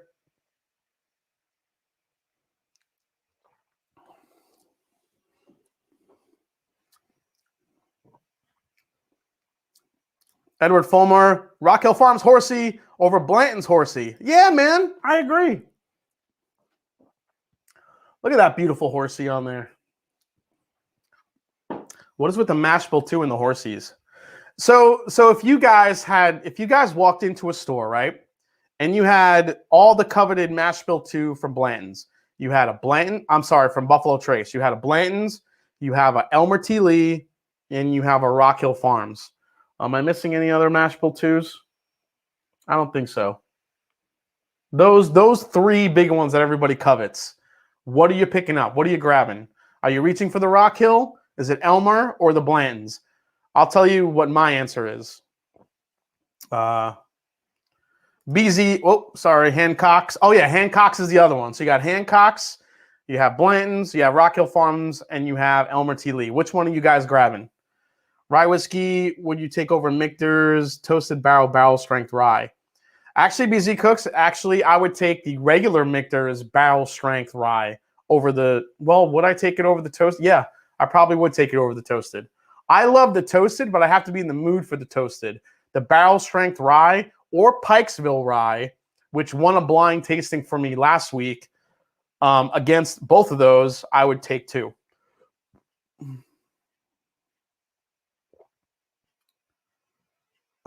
Ancient Age is there, but I mean, not everybody covets Ancient Age. So, I mean, yeah, Ancient Age is up there too. I realize that, but I'm not going to throw Ancient Age in that realm of the coveted mash bill 2 series. Is it Rock Hill Farms? Is it Elmer T. Lee? Is it Blanton's or is it Hancock's? So we got Elmer T. Lee, just because I have 6 Blantons. Okay. Rock Hill Farms all day, not even close, says Josh Smith. Okay. Tammy Brennicky says, is it the same? Yeah, Tammy. So basically, mash bill 2 from Buffalo Trace is just different expressions at different proof points, aged in different parts of the warehouse. Hancock's is the lowest.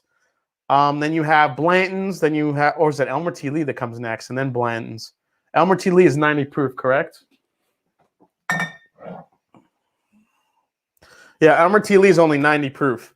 Blanton's is 93 proof, and then you have Rock Hill Farms at 100 proof. So I could see if people are going by the proof point, you would grab a Blanton's or maybe a Rock Hill Farms. What are you guys saying? Elmer T. Lee's because I have 6. Okay, I read that. Elmer T. Lee all day. Rock Hill Farms for me. I only have 1 bottle and about a third left in the bottle. They're all single barrels too. So that's a good point. So all 4 of them being single barrels means they could be either really great or really depending on which one you get. Rare Bird 101. John J. Bowman over BT Mash Bill 2. Basically all of them. That's a good point. Now, Rare Bird, I have a video coming out soon, and I think that bourbon gets mentioned. So keep an eye out for that. Wait, what? Rod's Wood Turning Shop and stuff said retired today. Dude, congratulations. Everybody lift a glass for Ron's Wood Turning Shop. The man is retired, which means he can do whatever the hell he wants to do. Cheers, buddy. That's awesome. Tyler Davis says, I'd probably go Rock Hill Farms, even though I haven't tried it yet. 100 proof is my sweet spot. Makes sense. What about the other new Blantons? Oh, you want to throw Blanton's Gold and straight from the barrel in there? Well, that kind of completely changes it up. So, all right, so you have the original 4, but then you have Blanton's Gold and Blanton's straight from the barrel. Now what are you guys taking? That's actually a good call out. So if I didn't have those other 2 in the mix, my choice would actually surprisingly, maybe to some of you, would be Elmer T. Lee. I just think Elmer T. Lee, for whatever reason, the more single barrels I've had, just has more of a, there's something about it, the flavor in it, maybe where it's aged, it just jives with my palate a little bit more than Blanton's or even Rock Hill Farms does. I love Elmer T. Lee. If I had a chance to get another one, that's the 1 bottle in the Mash Bill 2 series that I would pay a little bit more for. That's just, my personal preference.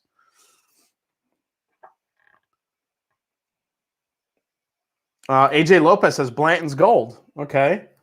EHT barrel proof versus straight from the barrel fight. That's actually a good That's actually a good double bass episode. I might do that. I'm writing that one down. EH Taylor barrel proof versus straight from the barrel. Thank you for that. Love the Bowman and the port wine finish Bowman. There you go. You need to show the horsey shirt, Jason. Let me see. Has anyone had EHT barrel proof? Is it worth it? Logan Mertz. I love EHT barrel proof, but I wouldn't pay over $200 for it. Even that's stretching it. But because it's so hard to get, if I do see it for under $200, I usually buy it. E.H. Taylor, the 2018 E.H. Taylor was my bourbon of the year. The last 2019 and the 2020, again, have been really solid, really good. I reviewed the 2020. If you want to take a look at that video, you can kind of find out how it is. AJ Lopez is 150 max for me. I could see barrel proof being 150 max. I just see it so much for over 200 all the time. If I ever see a 200 and under, I usually grab it. I was in a store in New York and the EH Taylor barrel proof was $350, which is fucking nuts.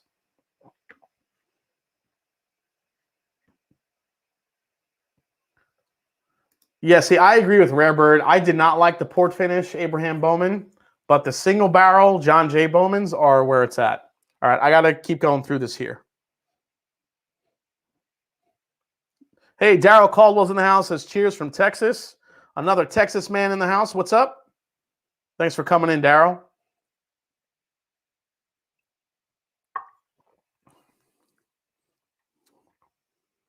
Mike N says, I am not a pro like a lot of your viewers. I have 7 various bottles in the bar right now and will crack open my very first Russell Reserve 10-year tomorrow. Just never try a Russell Reserve. Any good or a dud? I love the Russell Reserve 10-year for $35. I think it's one of the top values on the market. It's not often you can get a 10-year bourbon for that amount of money. So I love it. Now, if 90 proof is your wheelhouse, I think you'll really enjoy it. If you like something with more proof, it might fall flat a little bit, which is why I always recommend the Russell's Reserve single barrels, which are 110 proof, non-chill filtered, and about 20 bucks more. And if you want to, and I will say, Mike, if you want any information about Russell's Reserve 10-year, ask Rarebird 101 in the chat. He will definitely guide you down that path. But it's a great, I think it's a great bourbon for the price. But you have to live in that 90 proof zone, I think, to really enjoy it and appreciate it. If you're used to higher proof stuff, I think it's going to fall a little flat for you. Yeah, any turkey is never really a dud. Turkey strong. Oh yeah, so I was supposed to show. So I made this shirt because if any of you saw my overpriced, overhyped bourbon video, this is the moment that pissed me off where I couldn't stand Blanton's anymore and the people that chase it. There was literally a 50 to 60 something year old man literally throwing a tantrum because he couldn't get a Blanton's or his Pretty Horsey that week. So I made a shirt to commemorate that event, which is also available in my shop right now, and here it is. I want my Pretty Horsey, brought to you by Blanton's. So that is the shirt. So if you are interested in buying a Blanton's, if you are sick of the chase of Blanton's and want to sport your support for other bourbons like Wild Turkey and other stuff that's available on the shelf, that shirt is available in the shop. So there you go. All right, let's go to, so 2 and 3 are pretty close. Let's go to number 4 here.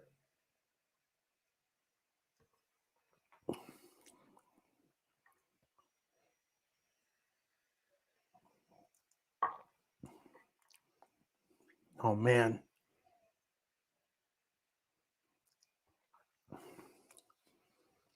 Oh, dude, number 2 is good.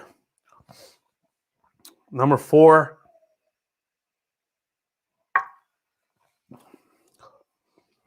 I would take number 4 over number 2 now in this tasting. Let's go to number 5.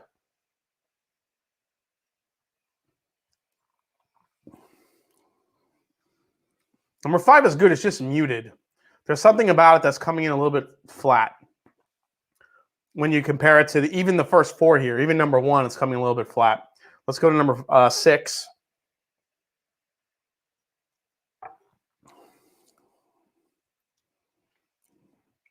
All right, so these two are kind of in the same realm here.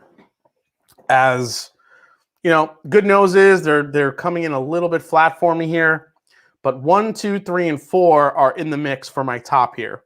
So I'm just going to leave these right where they are here. So 5 and 6 are going to kind of, you could put them in any place you want in this tasting, 5 or 6. I mean, they could pretty much be interchanged here. Is 4 $1,000 good? I don't know. I mean, I think it's really between these 3 for me. So I'm going to put number 1 here in let's see, in 4th place, I would say. Now it's really between these 3 as to far as what I'm going to, where I'm going to put each one here.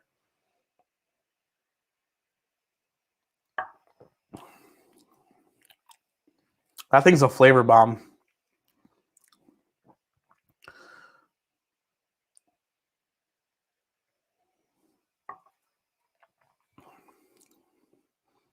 Wow, that one's so good too.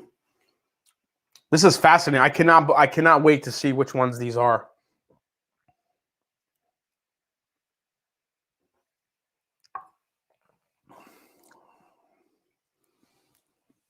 This is going to go in 3rd. It's between these 2 guys. Number 1 and number, I think that was 3 or 4. No, that was yeah, that was 3. Holy crap.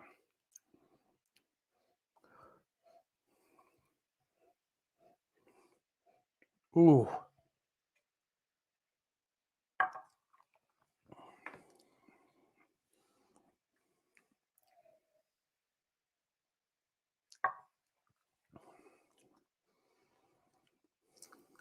I don't know. This one is really, really good, but this one just has something extra to it. I'm just not sure what that is. So number 2, yeah. Number 2 is just very viscous, very well-rounded. But this, whatever this is like just like super close. So that's my lineup, guys. Now, as far as guessing, I have no clue. I have no idea what the hell any of these are. I mean, if I had to guess my first place, I would say that has to be the Knob Creek or maybe the Kentucky Owl, because there's some very rich. There's some very rich flavors in there. The Knob Creek that I opened is actually a fresh pour. This is a fresh bottle. I just opened this one for this event. This is an older one, but it comes in at literally 15 years old. Like, holy shit. This one, my second place, honestly, I think that's the Elijah Craig Barrel Proof. It's just got that nuttiness. It's got the butterscotch. I really think that's what that is.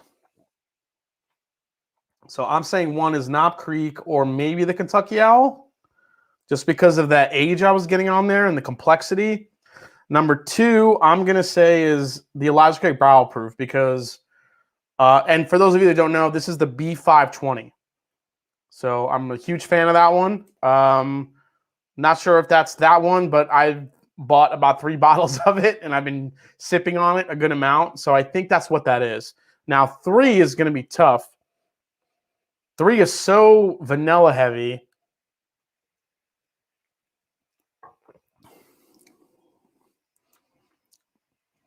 I think that's the turkey. I'm going to say 3 is rare breed. 4. Ooh.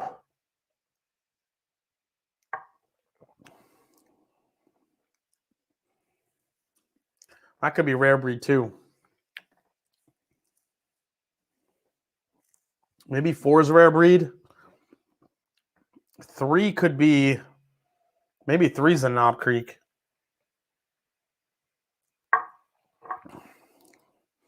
And these 2, I have no clue. I think one of them is the Belle Meade and one of them is the Bardstown, honestly. Yeah.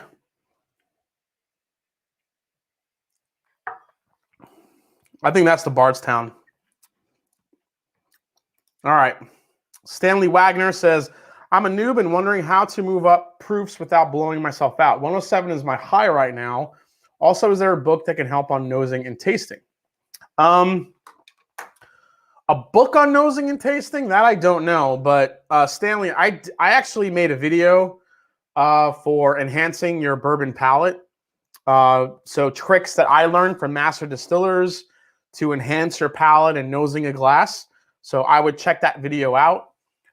It's not that it's a shameless plug. I mean, maybe it might be, but I don't really remember a book reading that kind of tells you how to nose or taste a whiskey. But if you're at 107, that's a pretty good proof point. I would say it's like anything else. I mean, I would probably get something higher proof. If I was you, I would get something higher proof. If you wanted to go with Elijah Craig Barrel Proof, drop a couple drops of water in it, proof it down, and then maybe each time you go back to it, put some less water in it. Put some less water in it, and then see if you can kind of build your way to barrel proof. Flavor wheels do help. ADHD, I have no idea what these are. Goes on to guess all of them correctly. Well, let's see. Okay. So these 2, I thought one of them was maybe the Bardstown, one of them was maybe the Belle Meade. Here's my mom's envelope. Let's see what she wrote here. Here we go, guys. My mom has terrible handwriting like me. Oh my God. She literally wrote "Go Yankees" on the bottom. Look at this.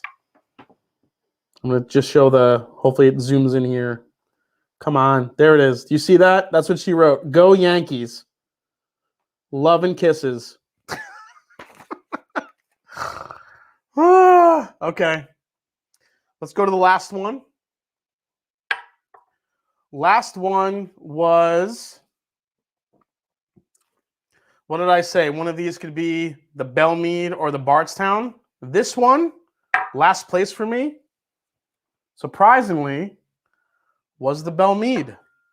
The Belmead 12-year came in last for me on this tasting. All right. That's actually pretty surprising, but kind of not surprising because it's only 102.9 proof. But, I mean, still amazing. I just think it got lost in the shuffle amongst all of these. Yankees more back and forth than the blind. Can someone update me on the score? What's going on? I want to know what I'm awaiting upstairs when I go upstairs to my mother. Is it going to be? Is she going to be happy or sad? Let me know. All right, last one. I'm sorry. Let's see. Second to last place. Oh, are you shitting me? No way. Guys. Last fucking place.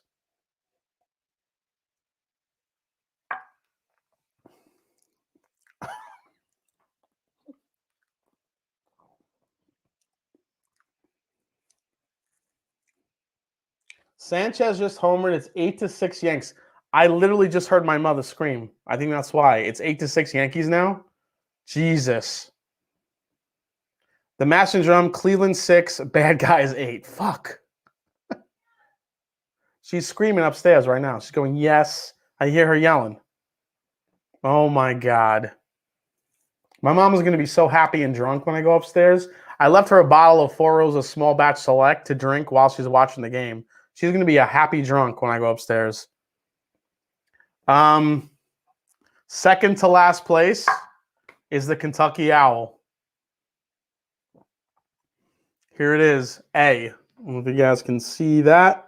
Let's see if it focuses. Let me move my face. Will it get on letter A there? Oh, almost. Nope. Well, it's letter A. And letter A is Kentucky Owl Dry State. Which actually makes me think it's 100 proof rather than the 115 proof. Because it comes across as kind of flat. So now we have these 4 fucking hitters that are available and not $1,000. Next one.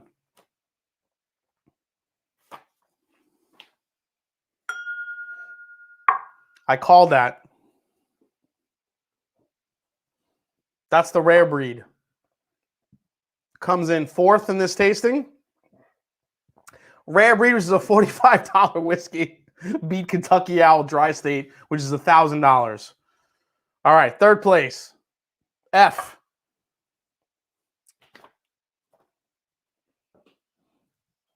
Bardstown Bourbon Company. Damn. You guys, holy shit. Rest in peace. Wow, that's ridiculous. $1,000 for junk. Not bad, not bad. Let's be real.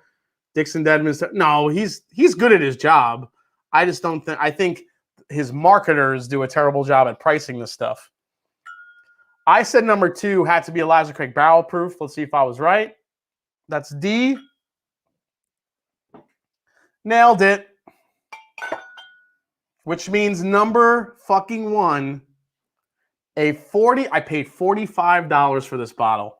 $45. Knob Creek 15-year store pick. 120 proof. Holy shit. Boom. Boom. There it is, guys. This is the lineup. I don't have the bottle of the Dry State, but all right. Belmead came in last in this one. This specific single barrel, I've had better single barrels, but this is a very solid bourbon. 5th place was the Dry State Kentucky Owl. Rare breed, $45. Beat Dry State for me. Bardstown Bourbon Company. This is a $130 bottle. Came in 3rd. Elijah Craig barrel proof 2nd. and this monster of a Knob Creek store pick. Come on. Come on. Let's go. This is amazing. This is kind of how I was hoping to go. I said this had to be the Knob Creek or maybe the Kentucky Owl because of the richness. It ended up being the Kentucky Owl. I had no idea. I really thought the Kentucky Owl was going to be way higher. Maybe it is 100 proof. Maybe the proof hurt it. Maybe it should have been up against something that's only 100 proof. But holy shit. This was Kentucky Owls are amazing. Bourbon Batch 9, amazing. Hell yeah, ADHD whiskey. Kentucky Owl Batch 9 was one of the best bourbons I had last year. Easily, hands down. That's 300. Now, the dry state, I mean, listen, the dry state did great against these bourbons, but it just, for $1,000, I don't know. ADHD, I mean, you have to agree, some of those Kentucky Owls, especially the dry state, are just a little bit high in price, I think. I realize it's a great blend from Dixon. Kentucky Owl Batch 9 is one of my favorite bourbons that I had last year. Like I said, it was definitely up there. But, I mean, when you put it in this type of a blind tasting to see how it comes out, my word. Astonishing results. I mean, I can't. It's surprising, but not surprising at the same time.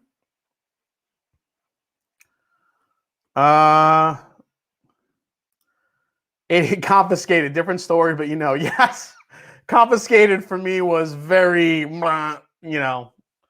I do give credit to Kentucky Owl for making a whiskey that was a little bit more affordable and available to folks with confiscated, but it just didn't live up to the price point to live up to some of the stuff that's already on the shelf for me. Josh Smith saw that coming a mile away. What's up? Bourbon Bites is in the house. Clifton, how you doing, buddy? Everyone go subscribe to Bourbon Bites, of course. KC 15-year all hitters. Seriously, we all knew. Yeah, KO Batch 9 is fantastic. I agree. Instagram from a local shop said they got the Kentucky Owl Dry State, says it's 100 proof. Okay, there you go. So maybe the proof on the dry state hurt a little bit, which I think I could probably get behind. That's why I think these two were kind of in the back for me personally. A little bit lower of a proof. The Belle Meade is only a little over 100 proof. So these two kind of, now that I know this is the dry state here, I mean, here, let's do this. Because ADHD brought it up here, where is it?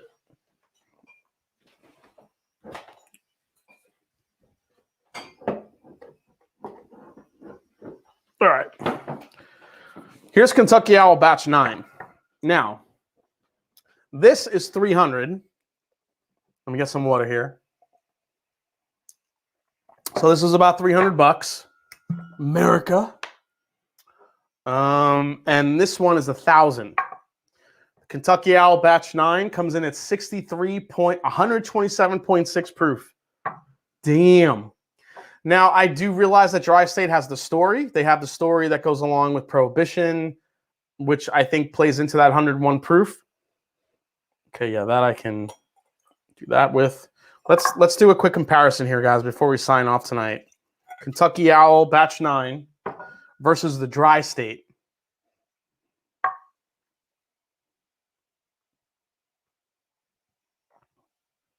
Yeah, I gotta say, I would agree that the Alejandro Adidas pants, very New York City mafioso. Yeah, I got the Adidas pants. I admit it.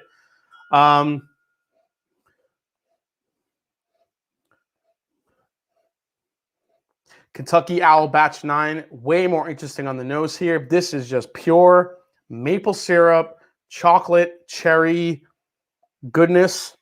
It's like waffles. The Dry State has that a little bit, but it's definitely more muted here.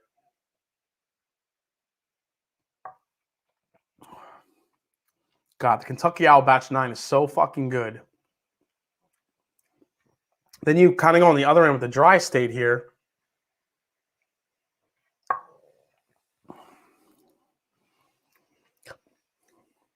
The dry state, you could tell, has that Dixon Deadman DNA. The Kentucky Owl flavor profile's there. The blending, whatever he made, there's definitely some age in there, but it's just not. I mean, for something that, now you guys tell me, for something that expensive, now I get it. You put that money aside, okay? You put that money aside. You have the you take the money out of it, the $1,000 out of it. Now, if you're in marketing and you're saying we're going to make a special edition Kentucky Owl Dry State Bourbon, we're going to celebrate, you know, the Prohibition, but we're only going to make it 100 proof, and we're going to charge $1,000 for it. Yes, it comes in a beautiful, fancy case. The packaging is unfucking real. It's beautiful. But with that said, I mean, at least make it higher proof than that. I mean, if you're going to give somebody an opportunity to buy anything at $1,000 or even higher, at least make it full proof. I mean, that's my only gripe with it. I mean, it's more than my only gripe with it. I mean, look, Pappy Van Winkle, Pappy 15, 20, and 23 are what? Like 150, 200, 250 respectively, around that area. We normally don't see it that much. And those are considered some of the rarest bourbons on the planet. Now, we do see them on secondary for prices at $2,000, $1,000, something like that. But for Kentucky Owl to come out with the dry state and actually label it at MSRP of $1,000 to begin with, I think that's asking a lot. I mean, I gotta say, it's besides Kentucky Owl Batch 9, I think that the Rise, the Kentucky Owl Rise that they created, the 1, Batch 2, Batch 3, have been probably the best bang for the buck. I love the Rise from Kentucky Owl. I think that's where they really shine. The bourbons, I think, are great. They're just very, very ultra priced, unfortunately. But I will take, if I had a choice, if I can only buy one bourbon, and I have this Kentucky Owl Batch 9, and then I have that dry state with the beautiful case and all that, I'm taking the Kentucky Owl Batch 9. And if my third choice was a Knob Creek 15-year-old store pick at 120 proof, I'm taking the Knob Creek store pick. Well, I don't know. This bottle right here is actually, this is one of my favorites. I would probably still take this because I know those Kentucky, I know those Knob Creek store picks they're great, but that Batch 9 is phenomenal. Let's see here. Ron's Winters have a bourbon at $1,000 is bogus. Bourbons are restricted by age. Kentucky Owl money grab, maybe. I've definitely seen that. Alan P says Stoli Owl. True. What value would you put on each of these KOs of these Kentucky Owls? So in my overrated, overpriced bourbon video, the problem is we don't really know the ages of stuff in here, or what's the predominant age.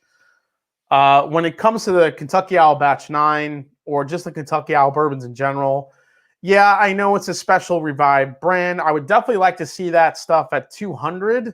300 just seems to be a little bit more, than I would want to pay.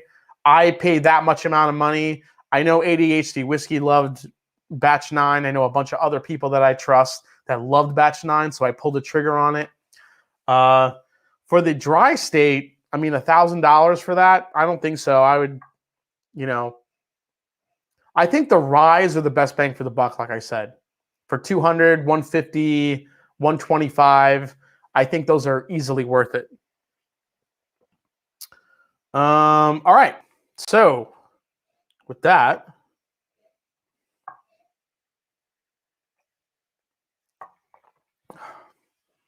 dude, that Kentucky Owl Batch 9 is so good. ADHD Whiskey says the Master Batch 10 and Batch 4 still to come this year, which is pretty exciting to me. Yeah, totally. I agree, ADHD. I am really looking forward to Rye Batch 4. I love the Ryes. Batch 10, coming off the heels of Batch 9, I really can't wait to see how good it is. I messaged Dixon Deadman about this batch because I thought it was so fucking phenomenal. And he's, honestly, he's one of the nicest guys in the world, as you guys have seen through ADHD Whiskeys when we did, the old charter bourbon and the blending and how that worked out and how great Dixon was about that. So more to come. But like I said, if you're going to pay for a Kentucky Owl over anything, the Ryes are actually phenomenal. Hey, Linus Cat's in the house. Christy K, any thoughts on Elijah Craig 18?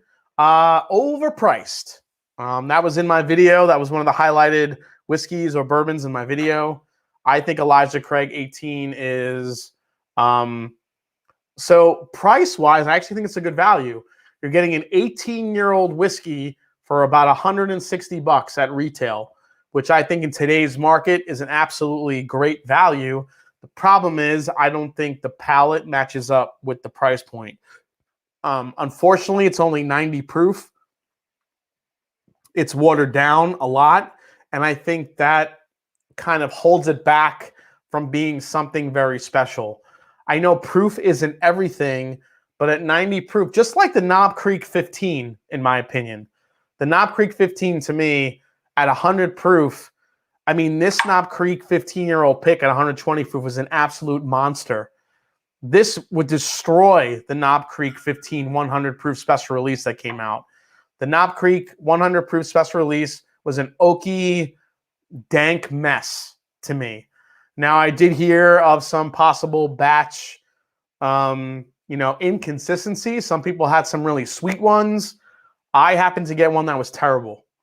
I actually gave most of it away. I didn't want it anymore. I was pissed I even got it. But, it is what it is. There are some killer EC18 single, and that's the thing. Single barrels are Elijah Craig 18, and while I've only, out of all the ones I've had, and I've had a lot of Elijah Craig 18s, I've had like one or two that were stellar, while the rest were just flat, oaky, and just not there. The first sip is amazing. You get the oak, the butterscotch, but then the more you sip it, it just goes flat. If you know what barrel you're tasting, if you know what rickhouse it's from, if you know all the information, then by all means go grab it and it's good. But buying it blindly, I will never buy another one blindly again.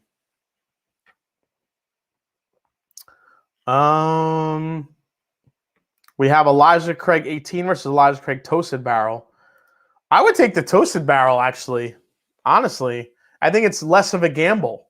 The Toasted Barrel, to me, I think I know what I'm getting. You never know what you're going to get with the Elijah Craig 18. Elijah Craig 18 is $100 more, basically, than the Toasted Barrel. And I don't know. Even though I'm not crazy about the finish of the Toasted, the sweetness on the front is good to me. Keith Schmidt says, which one would you buy? OC Batch 5 or KO Batch 9? Aw, dude. You're really going to put that on me right now? Let's find out before we sign off. Let's do a comparison. Before we sign off. This is going to be the last dram of the night, guys. Oh, shit. Is my OC 5 up here? Yeah, it is. Okay. All right. Here it is, guys.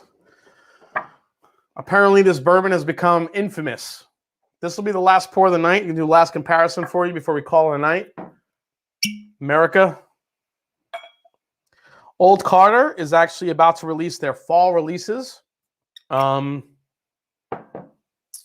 we're going to get Batch 6, Batch 7, all those great bourbons, and the Ryes are coming out as well. So I should have some more information about that next week. Hopefully. To be continued.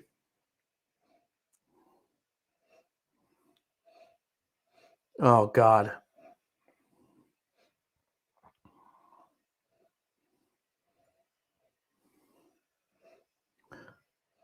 So this is the Kentucky Owl. This is the Old Carter.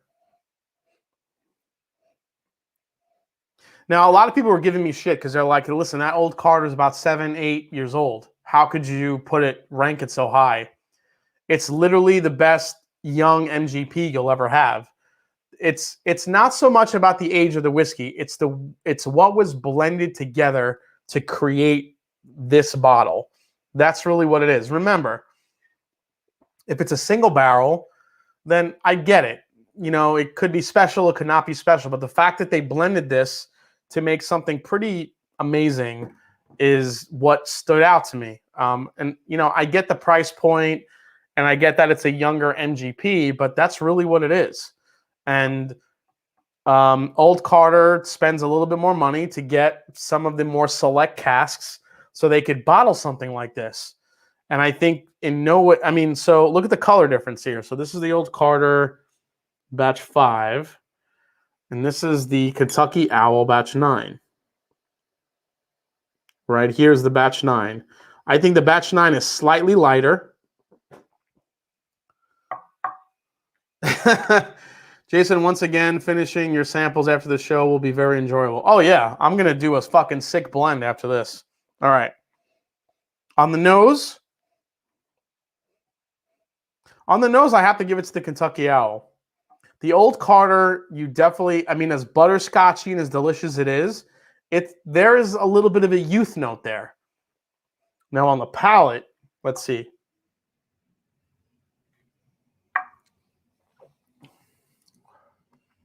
Oh, dude, I love that Old Carter so much. So hard. I love it so hard. Hashtag Butter Pekin, people. Dude. Kentucky Owl Batch 9.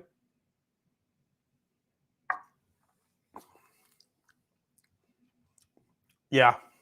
I mean, for me, Batch 9 is just, I will say I could admit, it's definitely more complex. It's got more complexity to it. It's definitely older. It is what it is. I mean, I just think the Kentucky Owl Batch 9 is definitely more layered in flavor than the Old Carter Batch 5.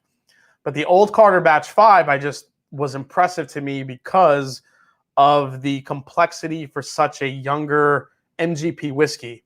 And MGP, at its best, just tastes like this. It's just butterscotch and butter pecan and, I mean, all that amazing stuff that you love. I'm not going to fall, man. I'll be good tonight, Rare Bird. Thank you so much, man.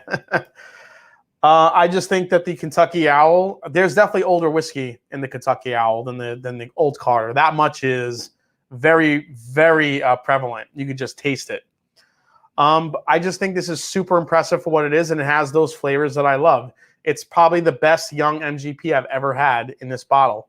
Whereas this, for $300, it's just more layered. It has more depth to it. You wouldn't be disappointed with either one of these. I just think if you like more oak, you like more depth, you want something a little bit more oaky, the Kentucky Owl is going to be where it's at. If you love the MGP profile, then there's not going to be much better than this right here. The butter pecan, the butter pecan as I call it, the butterscotch, the citrus notes, the chocolate, the coffee notes that's in this bottle. You really can't go wrong with it. So that's my story. I'm sticking to it. Jerry Black says, Master Drum, Butter Pecan needs to be a shirt. Yes, it is coming. That's going to be the next shirt available on the Master Drum shop. Will be my Butter Pecan shirt. So with that, holy shit, guys, this has been an amazing night. I mean, freaking epic whiskeys. Holy shit.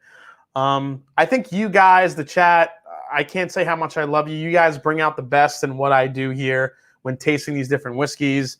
I think I'm glad I'm able to kind of keep it together for you guys, especially tasting all these great whiskeys. So I want to say thank you. I love you all. Thank you for the super chats. Thank you for all the support. Thanks for tuning in tonight. We had, a good amount, over 300 for most of the night.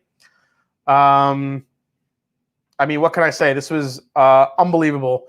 So last question here, Keith Schmidt, what was your favorite dram of the night? I mean, if we're excluding these two that kind of jumped in at the last minute, what was my favorite dram of the night? That's a really good question. I think that Knob Creek store pick 15 just fucking killed it.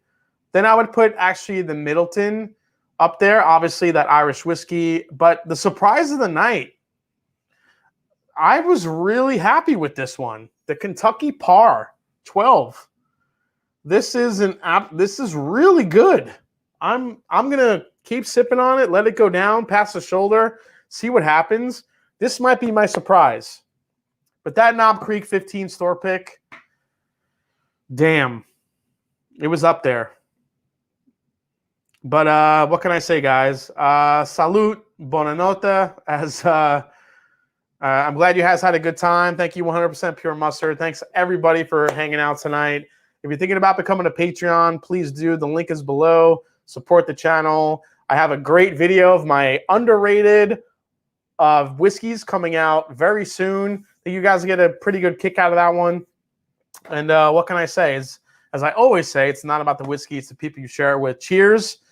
And let's go Mets. I know they're not in the playoffs, but I'm going to say it anyway. Cheers, guys. I will see you next week on the Mash and Drum. Take care.